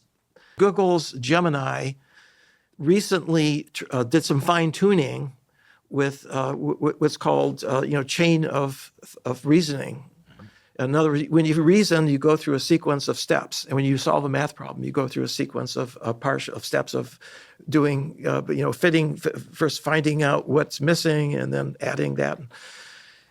And it went from 20% correct to 80%, right, on those problems. And as people hear that, they probably think, well, that means 20% wrong still. But Could you imagine any human or panel of humans behind a wall where if you asked it a question and then another question and another question, that it would give you back better than 80% accurate information in a matter of seconds? So I think we are being perhaps a little bit unfair to compare these large language models to the best humans rather than the average human, right? Mm-hmm. As you said, most people couldn't pass the LSAT, the law test to get into law school, or MCAT, the test to get into medical school, and ChatGPT has. Is there a world now where we take the existing AI, LLMs, these computers basically that can learn like a collection of human brains and send that somehow into the future, right? Give them an imagined future, okay? Could we give them outcome A and outcome B and let them forage into future states that we are not yet able to get to, and then harness that knowledge and explore the two different outcomes? I think that's perhaps the better question in some sense, because we can't travel back in time, but we can perhaps travel into the future with AI if you provide it different scenarios and you say, unlike a panel of people, panel of experts, medical experts or space travel experts or sea travel experts, you can't say, hey, you know what, don't sleep tonight. You're just going to work for the next 48 hours. In fact, you're going to work for the next 3 weeks or 3 months. And you know what? You're not going to do anything else. You're not going to pay attention to your health. You're not going to do anything else. But you can take a large language model and you can say, just forage for knowledge under the following different scenarios, and then have that fleet of large language models come back and give us the information like, I don't know, tomorrow. Okay, so I've lived through this myself. Back in the 1980s, I was just starting my career, and I was one of the pioneers in developing learning algorithms for neural network models. Jeff Hinton and I collaborated together on something called the Basal machine, and he actually won a Nobel Prize for this recently. Yeah, just this year. Yeah, he's one of my best friends. Brilliant, and he did that, well deserved it for not just the Basal machine, but all the work he's done since then on machine learning and then backpropagation and so forth. But back then, Jeff and I had this view of the future. AI was dominated by symbol processing, rules, logic, right? Writing computer programs. For every problem, you need a different computer program, and it was very human resource intensive to write programs, so that it was very, very slow going. And they never actually got there. They never wrote a program for vision, for example, even though the computer vision community really worked hard for a long time. But, we had this view of the future. We had this view that the nature has solved these problems. And there's existence proof that you can solve the vision problem. Look, every animal can see, even insects, right? Come on. Let's figure out how they did it. Maybe we can help by following up on nature. We can actually, again, going back to algorithms, I was telling you. Mm-hmm. And so in the case of the brain, what makes it different from a digital computers basically can run any program, but a fly brain, for example, only runs the program that its special purpose hardware allows it to run. Not much neuroplasticity. There's enough there, just enough habituation and so forth, so that it can survive. And this is survive 24 hours. I'm not trying to be disparaging to the fly biologist, but when I think of neuroplasticity, I think of the magnificent neuroplasticity of the human brain to customize to a world of experience. I agree. But when I think about a fly, I think about a really cool set of neural circuits that work really well to avoid getting swatted, to eating, and to reproducing, and not a whole lot else. They don't really build technology. They might have interesting relationships, but right. Who knows? Who cares? It's just sort of like, it's not that it doesn't matter. It's just a question of the lack of plasticity makes them kind of a meh species. Okay, I can see I've pressed your button here. No. I love fly biology. They taught us about algorithms for direction selectivity in the visual system. Okay. I love the Drosophila biology. I just think that the lack of neuroplasticity, it reveals a certain key limitation, and the reason we're the curators of the earth is because we have so much plasticity. Of course. But you have to, one step at a time. Nature first has to be able to create creatures that can survive, and then their brains get bigger as the environment gets more complex, and here we are. But the key is that it turns out that certain algorithms in the fly brain are present in our brain, like conditioning, classical conditioning. You can classical condition a fly in terms of training it to when you give it a reward, it will produce the same action, right? This is like conditioned behavior. And that algorithm that I told you about, that is in your value function, right? Temporal difference learning. That algorithm is in the fly brain. It's in your brain. So we can learn about learning from many species. Okay. I was just having a little fun poking at the fly biologist. I actually think Drosophila has done a great deal, as has honeybee biology. For instance, if you give caffeine to bees on particular flowers, they'll actually try and pollinate those flowers more because they actually like the feeling of being caffeinated. There's a bad pun about a buzz here, but I'm not going to make that pun because everyone's done it before. Right. No, I fully absorb and agree with the value of studying more simpler organisms to find the algorithms. Right. That's where we are right now. But now to go into the future now, I'm telling the story about what we were. We were predicting the future. We were saying this is an alternative to traditional AI. We were not taken seriously. Experts said, no, write programs. They were getting all the resources, the grants, the jobs. And we were just like the little furry mammals under the feet of these dinosaurs, right? In retrospect. I love the analogy. But the dinosaurs died off. But the point I'm making is that it's possible for our brain to make these extrapolations into the future. Why not AI versions of brains? Why not? I think your idea is a great one. Yeah, I mean, the reason I'm excited about AI, and increasingly so across the course of this conversation, is because there are very few opportunities to forage information at such large scale and around the circadian clock. I mean, if there's one thing that we are truly a slave to as humans, is the circadian biology. Right. You got to sleep sooner or later. And even if you don't, your cognition really waxes and wanes across the circadian cycle. And if you don't, you're going to die early. We know this. Computers can work. Sure, you got to power them. There's the cooling thing. There are a bunch of things related to that, but that's tractable. So computers can work. And the idea that they can provide a portal into the future and that they can just bring it back so we can take a look-see.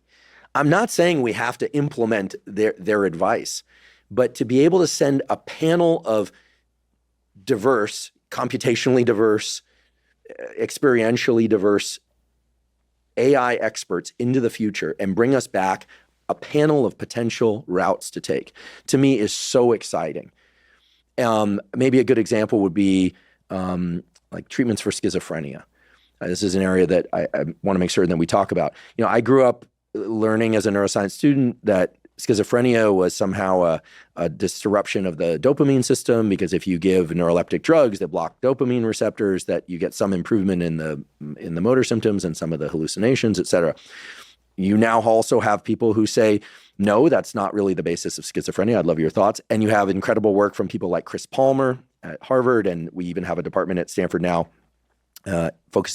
we even have people at Stanford now focusing on what Chris really founded as a field, which is metabolic psychiatry, the idea that, who could imagine, I'm being sarcastic here, what you eat impacts your mitochondria, how you exercise impacts your mitochondria impacts brain function, and woe and behold, metabolic health of the brain and body impacts schizophrenia symptoms. And he's looked at ways that people can use ketogenic diet, maybe not to cure, but to treat, and in some cases, maybe even cure schizophrenia. So here we are at this place where we still don't have a quote unquote cure for schizophrenia, but you could send LLMs into the future and start to forage the most likely, all of the data in those fields. Probably could do that in an hour, plus come up with a bunch of hypothesized different positive and negative result clinical trials that don't even exist yet. 10,000 subjects in Scandinavia who, go on ketogenic diet, who have a certain level of susceptibility to schizophrenia based on what we know from twin studies, things that never, ever, ever would be possible to do in an afternoon, maybe even in a year. isn't funding, there isn't, and boom, get the answers back and let them present us those answers. And then you say, well, it's artificial. But so are human brains coming up with these experiments. So to me, I'm starting to realize that it's not that we have to implement everything that AI tells us or offers us, but it sure as hell gives us a great window into what might be happening or is likely to happen. Specifically for schizophrenia, I'm pretty sure that if we had these large language models 20 years ago, we would have known back then that ketamine would have been a really good drug to try to help these people. Tell us about the relationship between ketamine and schizophrenia. Because I think a lot of people, and maybe you could define schizophrenia, even though most people think about people hearing voices and psychosis, like there's a bit more to it that maybe we just bring out. The so one of the things now that we know, see, the problem is that if you look at the endpoint, that doesn't tell you what started the problem. It started early in development. Schizophrenia is something that appears when, late adolescence, early adulthood, but it actually is already a problem, genetic problem from the get-go. So what is the concordance in identical twins? Meaning if you have one identical twin, if you have identical twins in the womb, and one is destined to be full-blown schizophrenic, what's the probability the other will be? So here's the experiment. Okay, this is very, very been replicated many, many times in mice, I should say. Oh no, actually, okay. Let me start with the human. Okay, so ketamine was for a long time, and it still is, a party drug, Special K. I've never taken it, but this is what I hear. Yeah, I don't know. It's a dissociative anesthetic, right? But I'll tell you what happens, because I've talked to these people who've done this. You take ketamine, sub-anesthetic. By the way, it's an anesthetic. It's given to children. It's a pretty good anesthetic, and it's also used in veterinary medicine. But in any case, you give it to, you take young adults. Here's what they experience. They experience out-of-body experience. They have this wonderful feeling of energy, and they're very, it's a high, but it's a very unusual high. Now, if they just go and have one experience, but if they have two, like they party 2 days in a row, a lot of them come into the emergency room. And here's what the symptoms are. Full-blown psychosis. Full-blown. We're talking about, indistinguishable from a schizophrenic break. So auditory hallucinations. Yeah, auditory hallucinations, a paranoia, very, very advanced. You'd say that, my God, this person here is really gone, has become a schizophrenic, and this is really, like I say, the symptoms are the same. However, if you isolate them for a couple of days, they'll come back, right? So it means that schizophrenia can induce, ketamine can induce a form of schizophrenia, psychosis, temporarily, not permanently, fortunately. Okay, so what does it attack? Okay, and there's another literature on this. It turns out that it binds to a form of receptor, a glutamate receptor called NMDA receptors, which are very important, by the way, for learning and memory. But we know the target, and we also know what the acute outcome is, that it reduces the strength of the inhibitory circuit, the interneurons that use inhibitory transmitters. The enzyme that creates the inhibitory transmitter is downregulated. And what does that do? It means that there's more excitation. And what does that mean when there's more excitation? It means that there's more activity in the cortex, and there's actually much more vigor, and you start becoming crazy, right? If it's too much activity. So this is interesting. So this is telling us, I think, that we should be thinking about, and now there's a whole field now in psychiatry that has to do with, the glutamate hypothesis for the first, where the actual imbalance first occurs. It's an imbalance between the excitatory and inhibitory systems that are in the cortex keep you in balance. And NMDA and methyl D-aspartate receptors are glutamate receptors. Yes, they are. They're glutamate. one class. That's one class. Yeah. That's right. Okay, so now here is a hypothesis for why ketamine might be good for depression. People are taking it now who are depressed, right? So here you have a drug that causes overexcitation.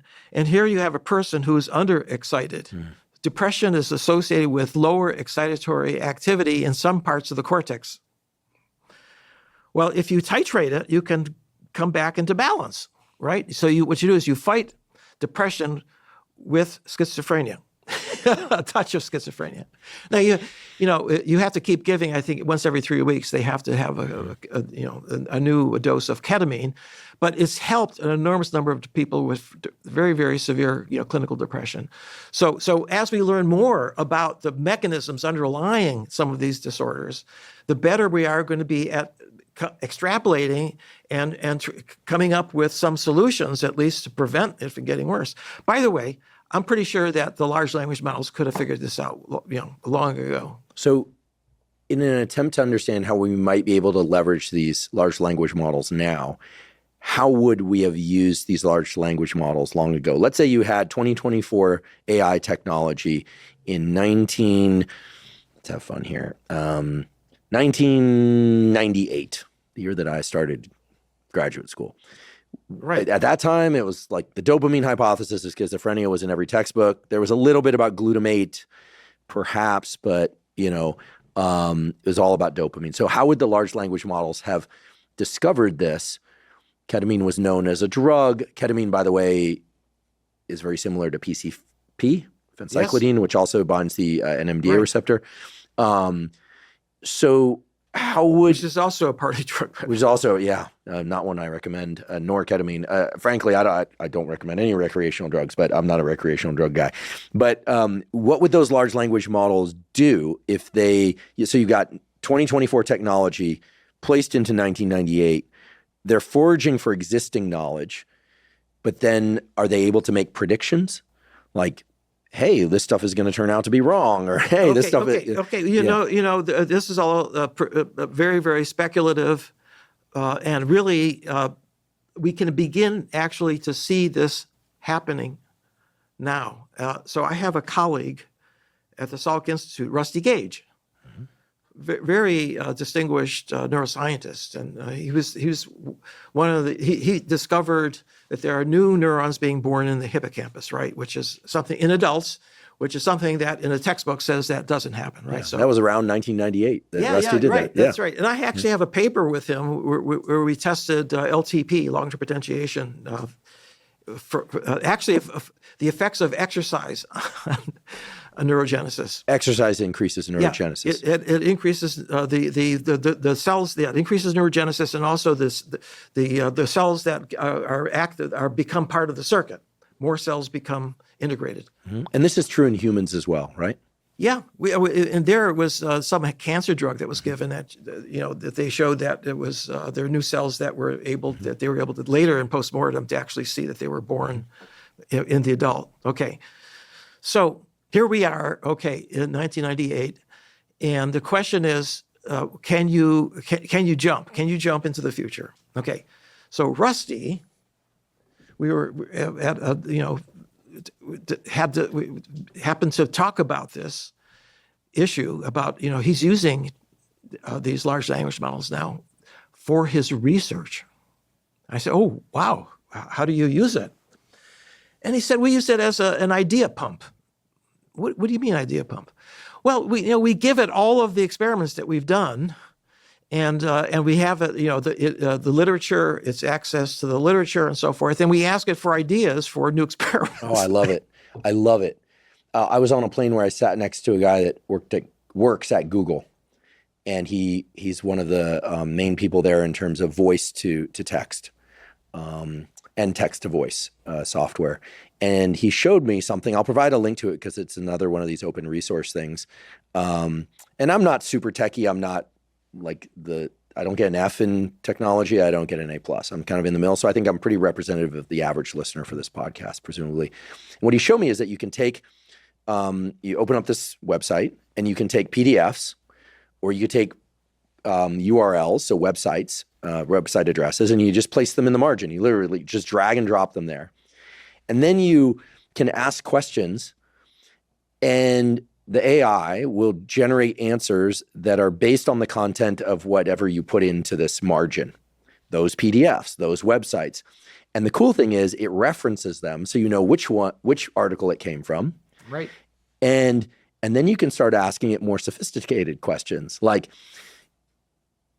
in the two examples of the effects of a drug, one being very strong and one being very weak, which of these papers do you think is more rigorous based on, subject number, but also kind of the strength of the findings? A pretty vague thing. Strength of findings is pretty vague, right? Anyone that argues those are weak findings, those aren't enough subjects, well, we know a hell of a lot about human memory from one patient, HM. So strength of findings when people is a subjective thing. Right. You really have to be an expert in a field to understand strength of findings, and even then. And what's amazing is it starts giving back answers like, well, if you're concerned about number of subjects, this paper, but that's a pretty obvious one, which one had more subjects. But it can start critiquing the statistics that they used in these papers in very sophisticated ways and explain back to you why certain papers may not be interesting and others are more interesting. And it starts to weight the evidence. Oh my God.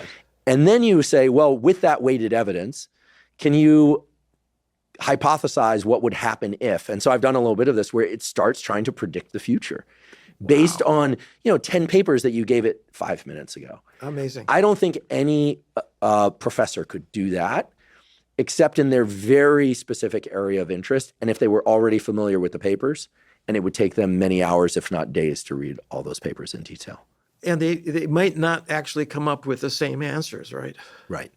Yeah. So this is something that is happening in medicine, by the way, for doctors who are using AI as an assistant. This is really interesting. So, and this is dermatology. It was a paper in Nature. Skin lesions. There's 2,000 skin lesions. And some of them are cancerous, and others are benign. Mm-hmm. And so, in any case, they tested the expert doctors, and then they tested an AI, and they were both doing about 90%. Right. However, if you let the doctor use the AI, it boosts the doctor to 98%. 98% accuracy. Yes. And what's going on there? It's very interesting. So it turns out that although they got the same 90%, they had different expertise. That the AI had access to more data, and so it could look at the lesions that were rare that the doctor may never have seen. Okay. But the doctor has more in-depth knowledge of the most common ones that he's seen over and over again and knows the subtleties and so forth. But so putting them together, it makes so much sense that they're going to improve if they work together. And I think that now what you're saying is that using AI as a tool for discovery, with the expert who's interpreting and looking at the arguments, the statistical arguments, and also looking at the paper maybe in a new way, maybe that's the future of science. Maybe that's what's going to happen. Everybody's worried about, AI is going to replace us. It's going to be much better than we are, everything, and humans are obsolete. Nothing could be further from the case. Our strengths and weaknesses are different, and by working together, it's going to strengthen. It's both what we do and what AI does, and it's going to be a partnership. It's not going to be adversarial. It's going to be a partnership. Would you say that's the case for things like understanding or discovering treatments for neurologic illness, for avoiding large-scale catastrophes? Like, can it predict macro movements? Let me give an example. Here in Los Angeles, there's occasionally an accident on the freeway. You have a lot of cameras over freeways nowadays. You have cameras in cars. You can imagine all of the data being sent in real time, and you could probably predict accidents pretty easily. I mean, these are just moving objects, right, at a specific rate, right. Who's driving haphazardly. Okay. But you could also potentially signal takeover of the brakes or the steering wheel of a car and prevent accidents. I mean, certain cars already do that, but could you essentially eliminate? Well, let's do something even more important. Let's eliminate traffic. I don't know if you can do that, but because that's a funnel problem. But could you predict physical events in the world into the future? Okay. This has already been done, not for traffic, but for hurricanes. So as you know, the weather is extremely difficult to predict.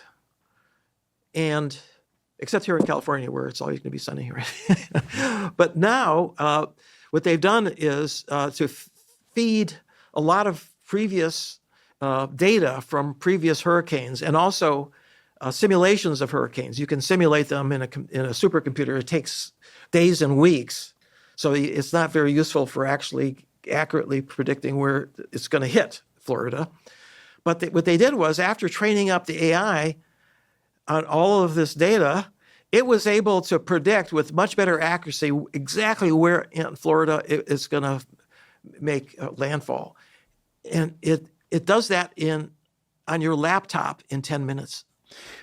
Incredible. So something just clicked for me, and it's probably obvious to you and to most people, but I think this is true. I think what I'm about to say is true.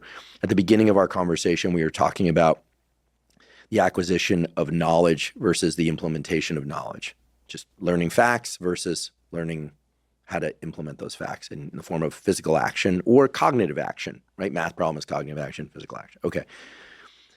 AI can do both knowledge acquisition. It can learn facts, long lists of facts and combinations of facts, but presumably it can also run a lot of problem sets and solve a lot of problem sets. I don't think, except with some crude, still to me, examples of robotics, that it's very good at action yet, but it will probably get there at some point. Robots are getting better, but they're not doing what we're doing yet. But it seems to me that as long as they can acquire knowledge and then solve different problem sets, different iterations of combinations of knowledge, that basically they are in a position to take any data about prior events or current events and make pretty darn good predictions about the future and run those back to us quickly enough and to themselves quickly enough that they could play out the different iterations. And so I'm thinking, one of the problems that seems to have really vexed neuroscientists and the field of medicine and the general public has been like the increase in the at least diagnosis of autism. I've heard so many different hypotheses over the years. I think we're still pretty much in the fog on this one. Could AI start to come up with new and potential solutions and treatments if they're necessary, but maybe get to the heart of this problem? It might, and it depends on the data you have. It depends on the complexity of the disease, but it will happen. In other words, we will use those tools the best we can, because obviously if you can make any progress at all and jump into the future, wow, that would save lives. That would help so many people out there. I mean, I really think the promise here is so great that even though there are flaws and there are regulatory problems, we really, really have to really push. And we have to do that in a way that is going to help people, in terms of making their jobs better and helping them solve problems that otherwise they would have had difficulty with, and so forth. And it's beginning to happen, but it's these are early days. So we're at a stage right now with AI that is similar to what happened after the first flight of the Wright brothers. In other words, it's that significant. The achievement that the Wright brothers made was to get off the ground 10 feet and to power forward with a human being 100 feet, right? That was it. That was the first flight. And it took an enormous amount of improvements. The most difficult thing that had to be solved was control. How do you control it? How do you make it go in the direction you want it to go? And shades of what's happening now in AI is that, we are off the ground. We're not going very far yet, but who knows where it will take us into the future. Let's talk about Parkinson's disease, a depletion of dopamine neurons that leads to difficulty in smooth movement generation, and also some cognitive and mood-based dysfunction. Tell us about your work on Parkinson's and what did you learn?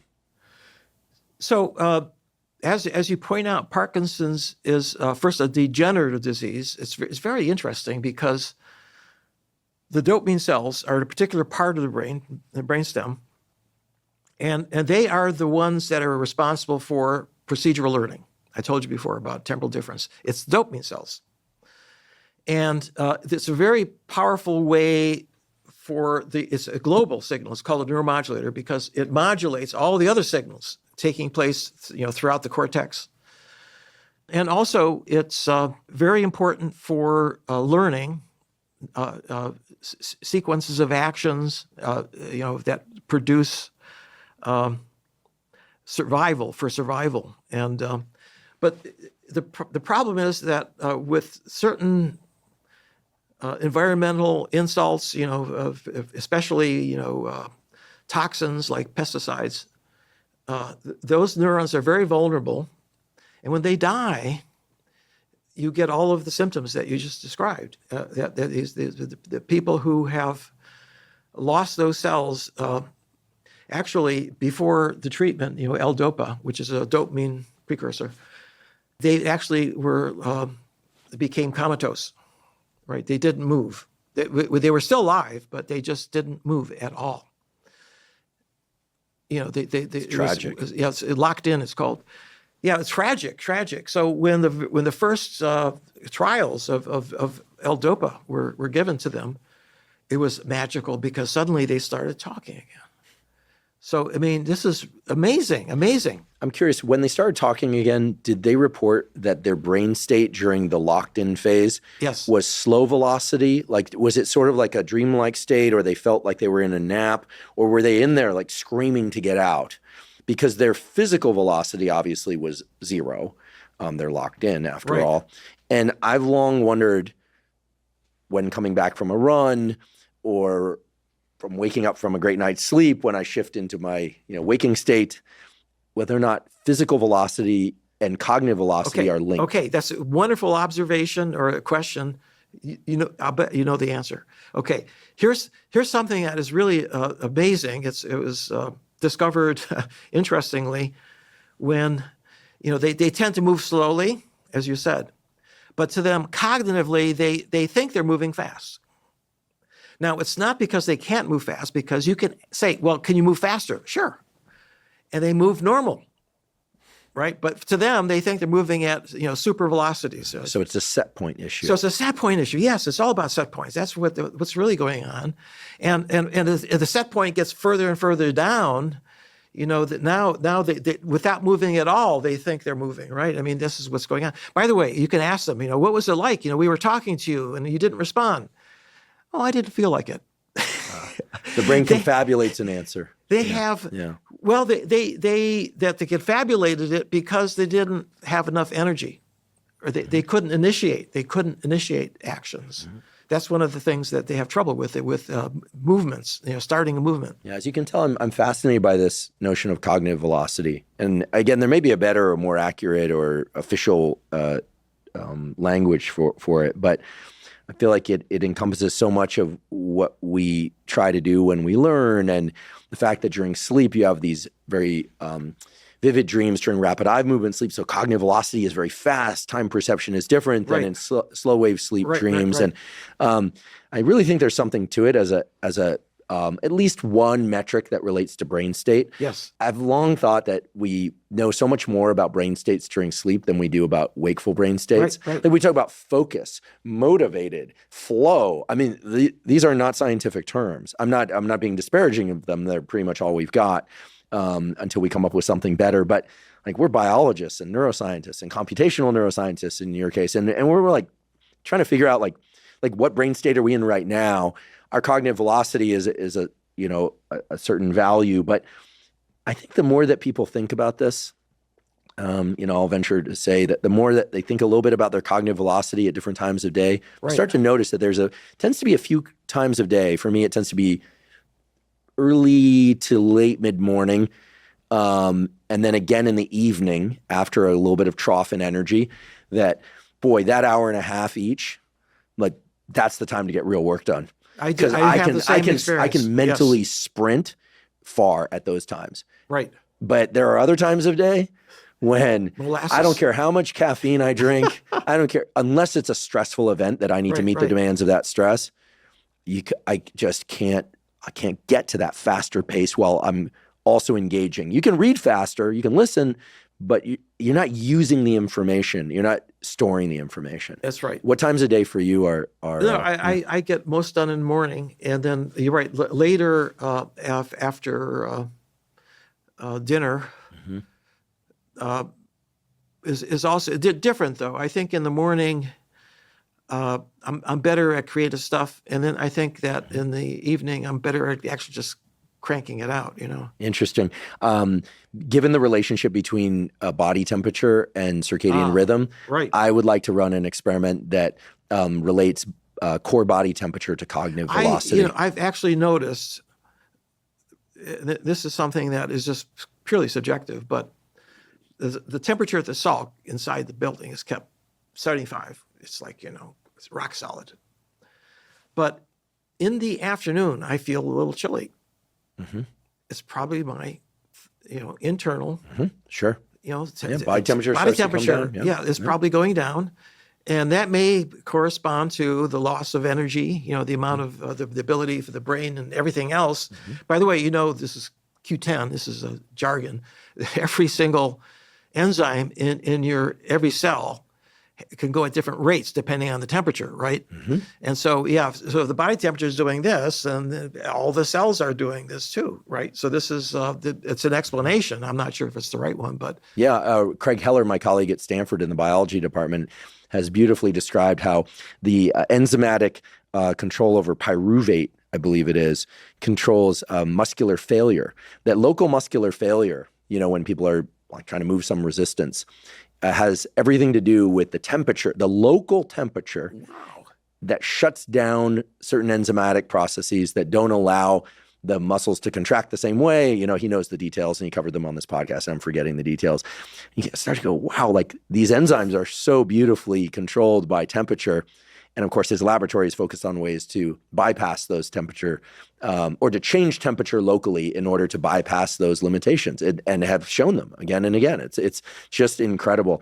Yeah, I hear we're speculating about what it would mean for cognitive velocity, but I think it's such a different world to think about the underlying biology as opposed to just thinking about like a drug. You increase dopamine and norepinephrine and epinephrine, the so-called catecholamines, and you're going to increase energy, focus, and alertness, but you're going to pay the price. You're going to have a trough in energy, focus, and alertness that's proportional to how much greater it was when you took the drug. Boy, amphetamines are a good example. Mm-hmm. Boy, you're going a mile a minute when you're taking the drug. Of course, from what I understand, that's your impression. And the reality is you don't actually accomplish that much more. Have any LLMs, so AI, been used to answer this really pressing question of what is going to be the consequence on cognition for these young brains that have been weaned while taking Ritalin, Adderall, Vyvanse, and other stimulants? Because we have millions of kids that have been raised this way. We've done this experiment on our whole cadre, a whole generation, and I really would like to know the answer. I wonder if anybody's studying that. Mm-hmm. That's really a great question, because we gave them speed effectively, mm-hmm. The drug that causes the brain to be activated. But by the way, there's the consequence is that when it wears off, you have no energy, right? You just completely spent. Yeah, that's it. That's the pit. That's the pit. And so, but that's why you take more of it. You see, that's the problem. Is it's a spiral.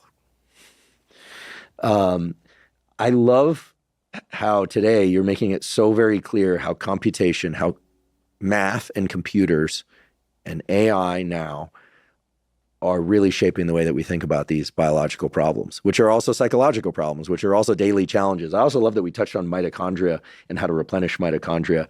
I want to make sure that we talk about a couple of things that I know are in the back of people's minds, no pun intended here, which are consciousness and free will. Normally, I don't like to talk about these things, not because they're sensitive, but because I find the discussions around them typically to be more philosophical than neurobiological, and they tend to be pretty circular. And so you get people like Kevin Mitchell, who's I think he has a book about free will. He believes in free will. You've got people like Robert Sapolsky, who wrote the book Determined. He doesn't believe in free will. How do you feel about free will? And is it even a discussion that we should be having?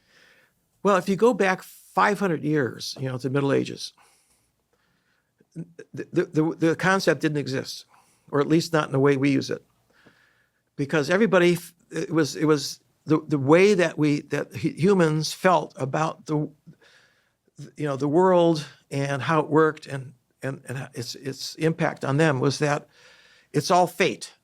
They had this concept of fate, which is that there's nothing you can do, that something is going to happen to you because of what's going on in the gods above or whatever it is, right? You attribute it to the physical forces around you that caused it, not to your own free will, not to something that you did that caused you this to happen to you, right? So I think that these words, that, by the way, that we use, free will, consciousness, intelligence, understanding, they're weasel words because you can't pin them down. There is no definition of consciousness that everybody agrees on. And it's tough to solve a scientific problem, if you don't have a definition that you can agree on. And there's this big controversy about whether these large language models understand language or not, right? The way we do. And what it really is revealing is we don't understand what understanding is. We don't have a really good argument or a measure, that you could measure someone's understanding and then apply it to ChatGPT and see whether it's the same. It probably isn't exactly the same, but maybe there's some continuum here we're talking about, right?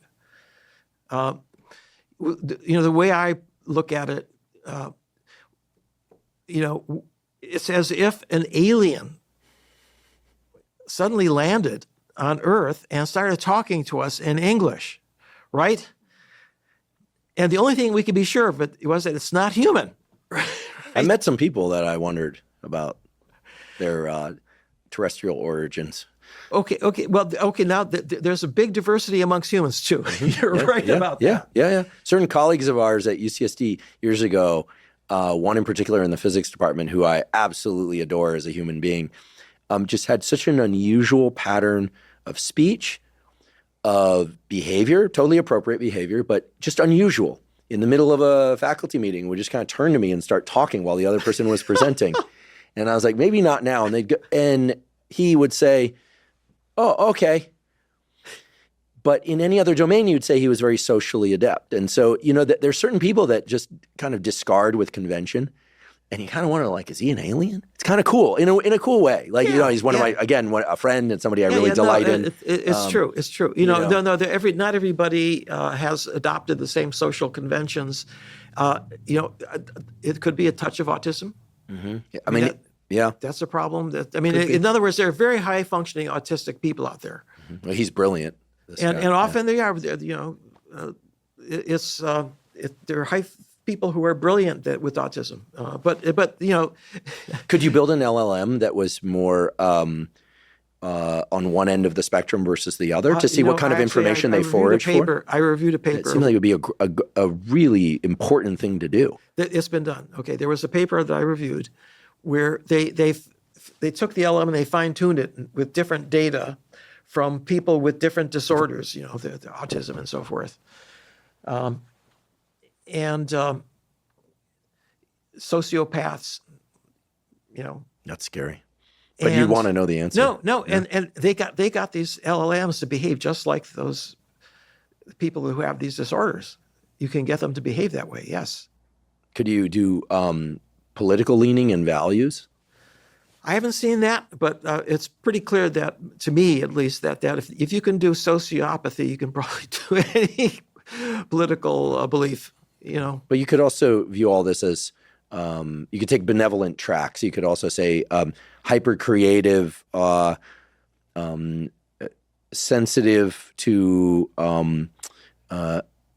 emotional tone of voices, and find out what kind of information that person brings. That LLM brings back versus somebody who is very Right. oriented towards just the content of people's words as opposed to what because among people you find this. If you've ever left a party with a significant other, and sometimes someone will say, I've had this experience with did you see that interaction between so-and-so? I'm like, no, what are you talking about? Like, did you hear that? I'm like, no, not at all. I heard the words, but I did not pick up on what you were picking up on. Right. And it was clear that there's two very different experiences of the same content based purely on a difference in interpretation of the tonality. Okay. There's a lot of information that, as you point out, which has to do with the tone, the spatial expressions. There's a tremendous amount of information that is passed, not just with words, but with all the other parts, the visual input and so forth. And some people are good at picking that up and others are not. There's a tremendous variability between individuals.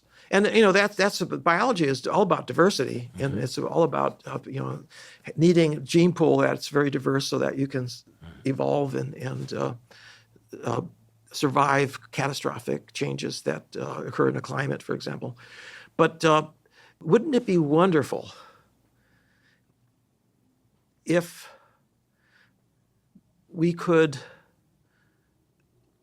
create an LLM that could understand what those differences are? Now, just think about it, right?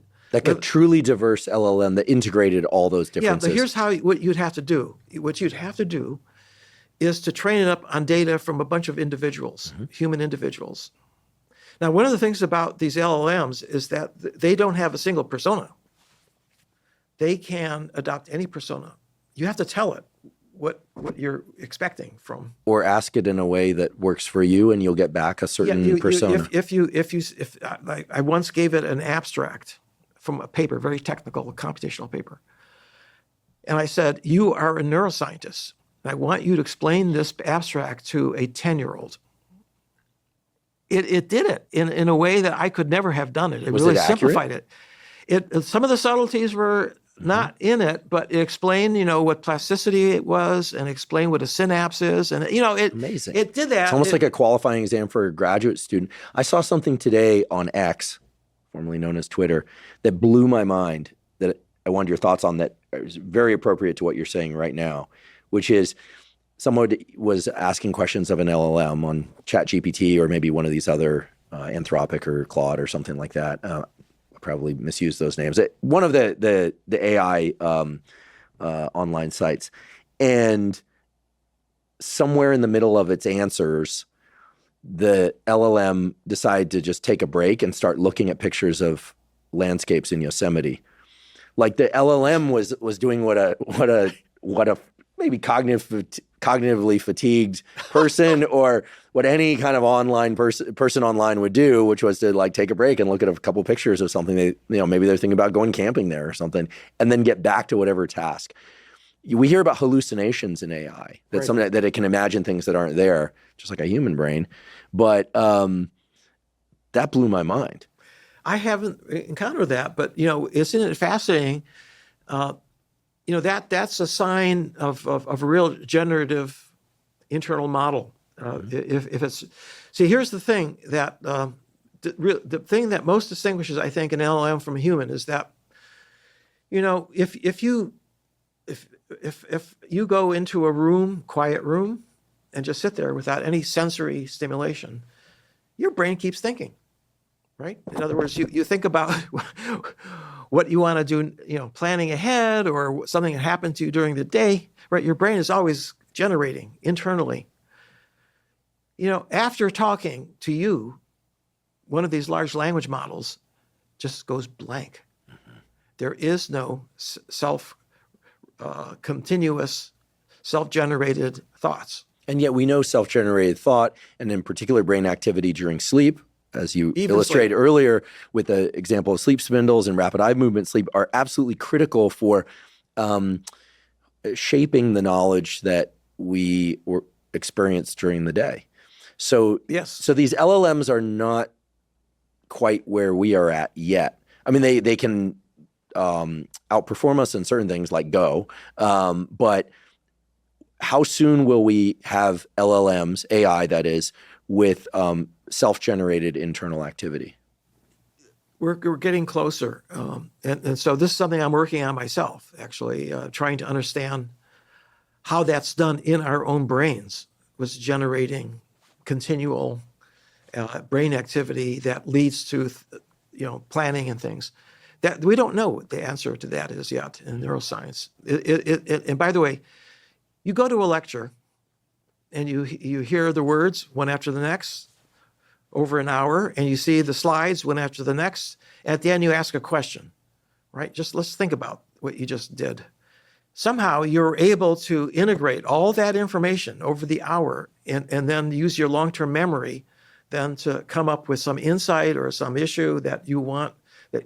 How did your brain remember all that information? Working memory, traditional working memory that neuroscientists study is only for a few seconds, like or maybe a telephone number or something. But we're talking about long-term working memory. We don't understand how that was done. And LLMs, actually, large language models, can do something. It's called in-context learning. And it was a great surprise because there is no plasticity. The thing learns at the beginning, you train it up on data, and then all it does after that is to inference, fast loop of activity, one word after the next, right? That's what happens with no learning. But it's been noticed that as you continue your dialogue, it seems to get better at things. How could that be? How could it be in context learning, even though there's no plasticity? That's a mystery. We don't know the answer to that question yet. But we also don't know what the answer is for humans either. Right. Could I ask you a few questions about you and as it relates to science and your trajectory? Building off of what you were just saying, do you have a practice of meditation or eyes closed, sensory input reduced or shut down to drive your thinking in a particular way? Or are you, at your computer talking to your students and postdocs and sprinting on the beach? It's or funny, asleep? No, it's funny you mentioned that because I get my best ideas, not sprinting on the beach, but, just either walking or jogging. And it's wonderful. I don't know. I think, serotonin goes up. It's another neuromodulator. I think that stimulates ideas and thoughts. And so inevitably I come back to my office and I can't remember any of those great ideas. What do you do about that? Well, now I take notes. Okay. Voice memos? Yeah. Uh-huh. And some of them pan out. There's no doubt about it. Sure. That you're put into a situation. It is a form of meditation. If you're running in a steady pace, nothing distracting about the beach. Or do you listen to music or podcasts? Or? No, I never listen to anything except my own thoughts. So there's a former guest on this podcast who she happens to be triple degreed from Harvard, but she's more in the kind of like personal coach space, but very, very high level, an impressive mind, impressive human all around. And she has this concept of wordlessness that can be used to accomplish a number of different things, but this idea that allowing oneself or creating conditions for oneself to enter states throughout the day or maybe once a day of very minimal sensory input. No lecture, no podcast, no book, no music, nothing. And allowing the brain to just kind of idle and go a little bit nonlinear, if you will. Right.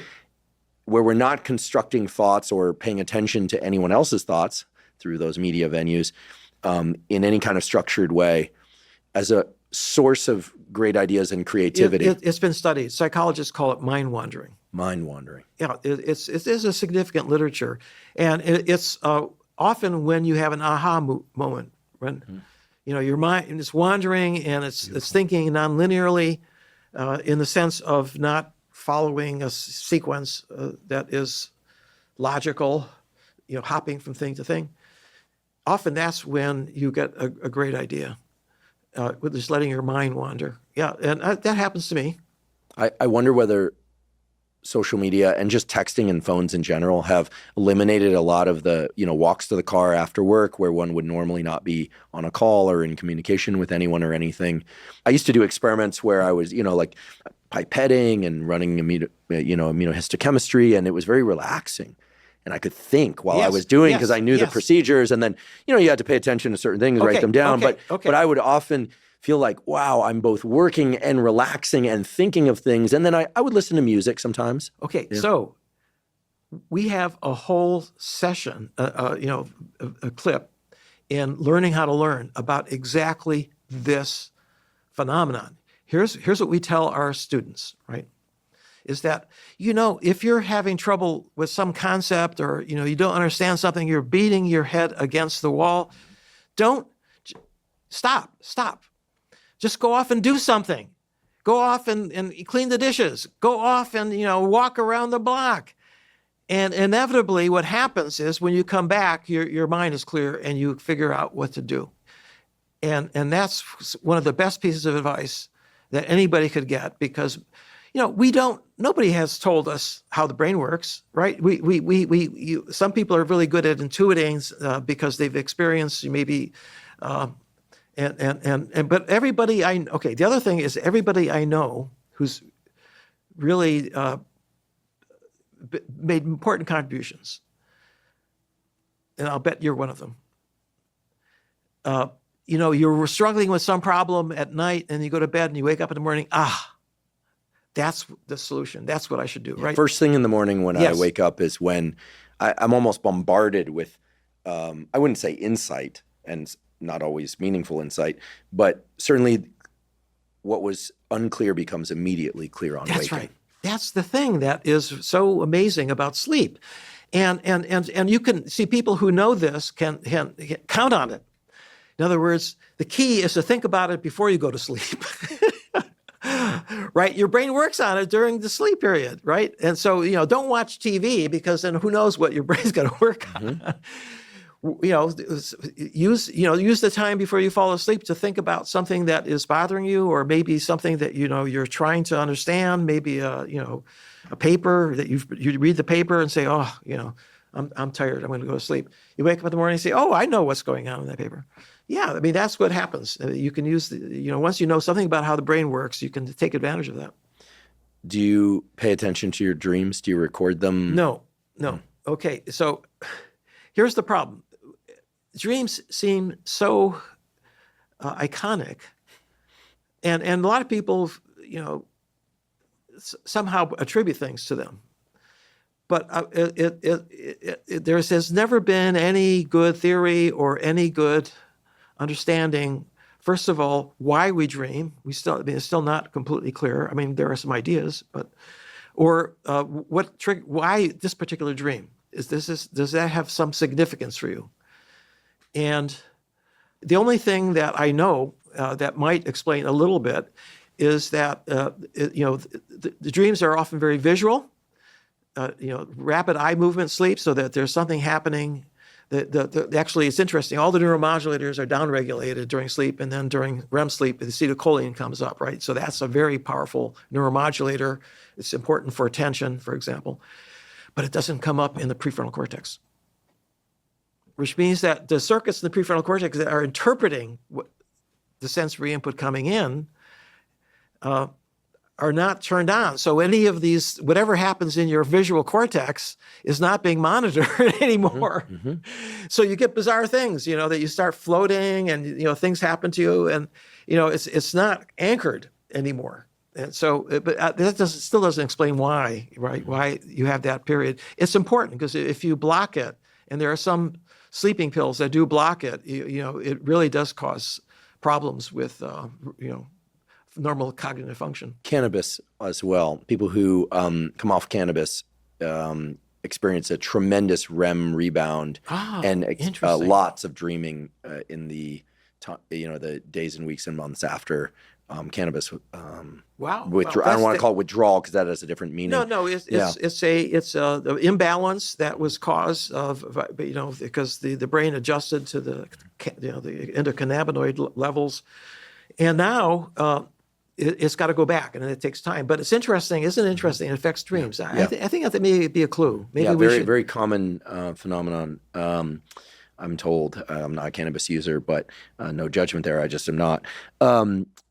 It's actually a book I read years ago when I was in college, so long time ago, by Alan Hobson, who was out at Harvard. Oh, yeah, I know him. Yeah. Who, oh, cool. So I never met him, but he had this interesting idea that dreams, in particular rapid eye movement dreams, were so very similar to the experience that one has on certain psychedelics, LSD, lysergic acid, diethylmide, or psilocybin, and that perhaps dreams are revealing the unconscious mind, and not saying this in any psychological terms, that, when we're asleep, our conscious mind can't control thought and action in the same way, obviously, and it's sort of a recession of the waterline, so we're getting more of the unconscious processing revealed. That's an interesting hypothesis. How would you test it?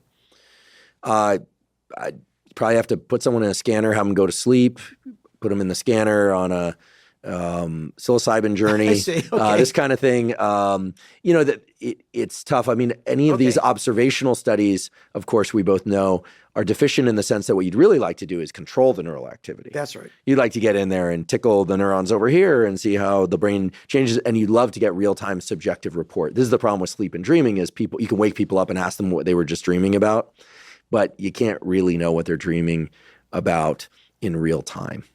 It's true. Yeah, it's true. By the way, there are two kinds of dreams. Very interesting. So if you wake someone up during REM sleep, you get very vivid, changing dreams. They're always different and changing. But if you wake someone up during slow wave sleep, you often get a dream report, but it's a kind of dream that keeps repeating over and over again every night, and it's a very heavy emotional content. Interesting. That's in slow wave sleep. Yeah. Because I've had a few dreams over and over and over throughout my life. So this would be in slow wave sleep. Yeah, probably slow wave sleep. Yeah. Fascinating. As a neuroscientist who's computationally oriented, but really you incorporate the biology so well into your work. So that's one of the reasons you're this luminary of your field, and who's also now really excited about AI. What are you most excited about now? Like if you had, and of course this isn't the case, but if you had like 24 more months to just pour yourself into something and then you had to hand the keys to your lab over to someone else, what would you go all in on? Well, so the NIH has something called the Pioneer Award. And what they're looking for are big ideas that could have a huge impact, right? So I put one in recently. And here's the title is Temporal Context in Brains and Transformers. And in brains and transforms? Transformers. Formers. AI. Right. The key to ChatGPT is the fact there's this new architecture, it's a deep learning architecture, feed-forward network, but it's called a transformer. And it has certain parts in it that are unique. There's one called self-attention. And it's a way of doing what is called temporal context. What it does is it connects words that are far apart. You give it a sequence of words, and it can tell you the association. Like if you use the word this, and then you have to figure out in the last sentence, what did it refer to? Well, there's 3 or 4 nouns it could have referred to, but from context, you can figure out which one it does, and you can learn that association. Could I just play with another example to make sure I understand this correctly? I've seen these word bubble charts. Like if we were to say piano, you'd say keys, you'd say music, you'd say seat, and then it kind of builds out a word cloud of association. Yeah, right. And then over here we'd say, I don't know, I'm thinking about the Salk Institute. I'd say sunset, Stonehenge. Anyone that looks up, there's this phenomenon of Salkhenge. Then you start building out a word cloud over there. Right. These are disparate things, except I've been to a classical music concert at the Salk Institute. Yeah, Symphony of Salk. Twice. So they're not completely non-overlapping. And so you start getting associations at a distance and eventually they bridge together. Is this what you're referring to? Yes. Okay. I think that's an example, but it turns out that every word is ambiguous. It has like 3-4 meanings. And so you have to figure that out from context. And so in other words, there are words that live together. And that come up often. And you can learn that from just by predicting the next word in a sentence. That's how a transformer is trained. You give it a bunch of words, and it keeps predicting the next word in a sentence. Like in my email now, it tries to predict the next word. Exactly. And it's mostly right part of the time. Okay, well, that's because it's a very primitive version of this algorithm. What happened is if you train it up on enough, it not only can it answer the next word, it internally builds up a semantic representation in the same way you describe the words that are related to each other, having associations. It can figure that out, and it has representations inside this very large network with trillions of parameters. It's unbelievable how big they're gotten, and those associations now form an internal model of the meaning of the sentence. Literally, it's been. This is something that now we've probed these transformers, and so we pretty much are pretty confident. And that means that it's forming an internal model of the outside world. In this case, a bunch of words. And that's how it's able to actually respond to you in a way that is sensible, that makes sense, and actually is interesting, and so forth. And it's all the self-attention I'm talking about. So in any case, my pioneer proposal is to figure out, how does the brain do self-attention, right? It's got to do it somehow. And I'll give you a little hint. Basal ganglia. It's in the basal ganglia. That's my hypothesis. Well, we'll see. I mean, I'll be working with experimental people. I've worked with John Reynolds, for example, who studies primate visual cortex, and we've looked at traveling waves there, and there are other people that have looked at in primates. And and so now these traveling waves, I think, are also a part of the puzzle, pieces of the puzzle that are going to give us a much better view of how the cortex is organized and how it interacts with the basal ganglia.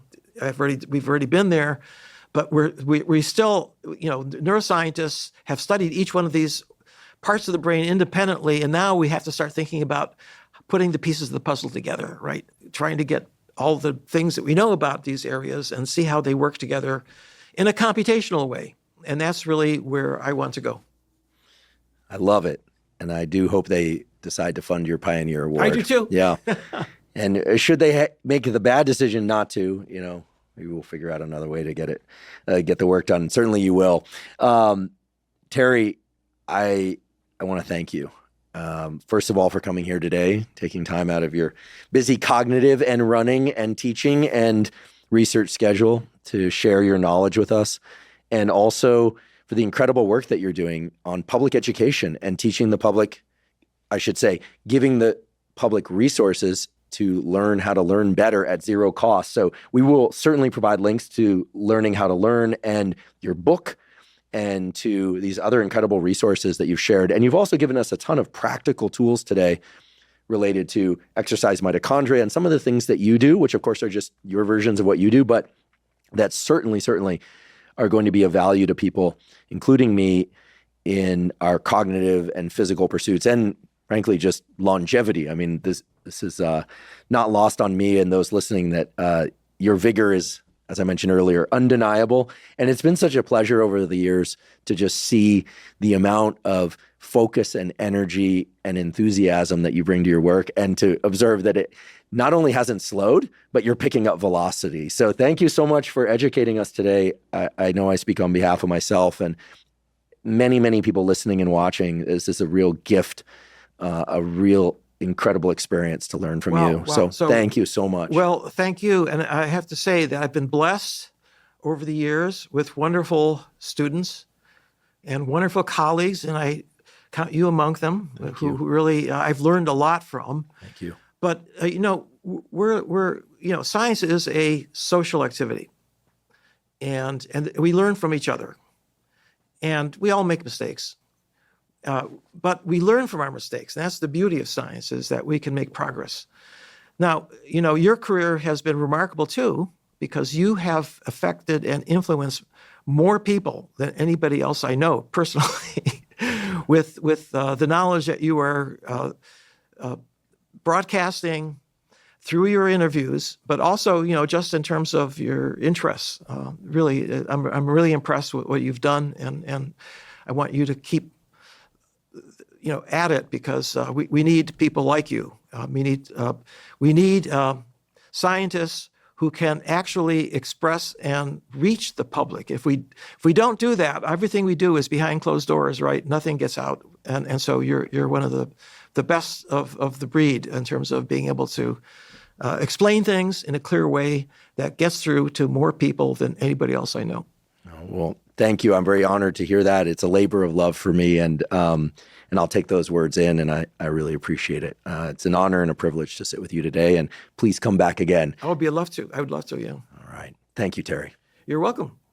Thank you for joining me for today's discussion with Dr. Terry Sejnowski. To find links to his work, the zero-cost online learning portal that he and his colleagues have developed, and to find links to his new book, please see the show note captions. If you're learning from and/or enjoying this podcast, please subscribe to our YouTube channel. That's a terrific zero-cost way to support us. In addition, please follow the podcast on both Spotify and Apple. And on both Spotify and Apple, you can leave us up to a 5-star review.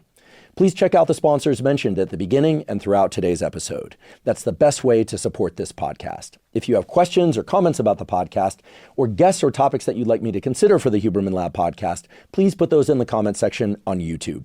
I do read all the comments. For those of you that haven't heard, I have a new book coming out. It's my very first book. It's entitled Protocols, an Operating Manual for the Human Body. This is a book that I've been working on for more than 5 years, and that's based on more than 30 years of research and experience. And it covers protocols for everything from sleep to exercise to stress control, protocols related to focus and motivation. And of course, I provide the scientific substantiation for the protocols that are included. The book is now available by pre-sale at protocolsbook.com. There you can find links to various vendors. You can pick the one that you like best. Again, the book is called Protocols, an Operating Manual for the Human Body. If you're not already following me on social media, I am Huberman Lab on all social media platforms. So that's Instagram, X, formerly known as Twitter, Threads, Facebook, and LinkedIn. And on all those platforms, I discuss science and science-related tools, some of which overlaps with the content of the Huberman Lab podcast, but much of which is distinct from the content on the Huberman Lab podcast. Again, that's Huberman Lab on all social media platforms. If you haven't already subscribed to our Neural Network newsletter, our Neural Network newsletter is a zero-cost monthly newsletter that includes podcast summaries as well as protocols in the form of brief 1 to 3 page PDFs. Those 1 to 3 page PDFs cover things like deliberate heat exposure, deliberate cold exposure. We have a foundational fitness protocol. We also have protocols for optimizing your sleep, dopamine, and much more. Again, all available, completely zero cost. Simply go to hubermanlab.com, go to the menu tab, scroll down to newsletter, and provide your email. We do not share your email with anybody. Thank you once again for joining me for today's discussion with Dr. Terry Sejnowski. And last, but certainly not least, thank you for your interest in science.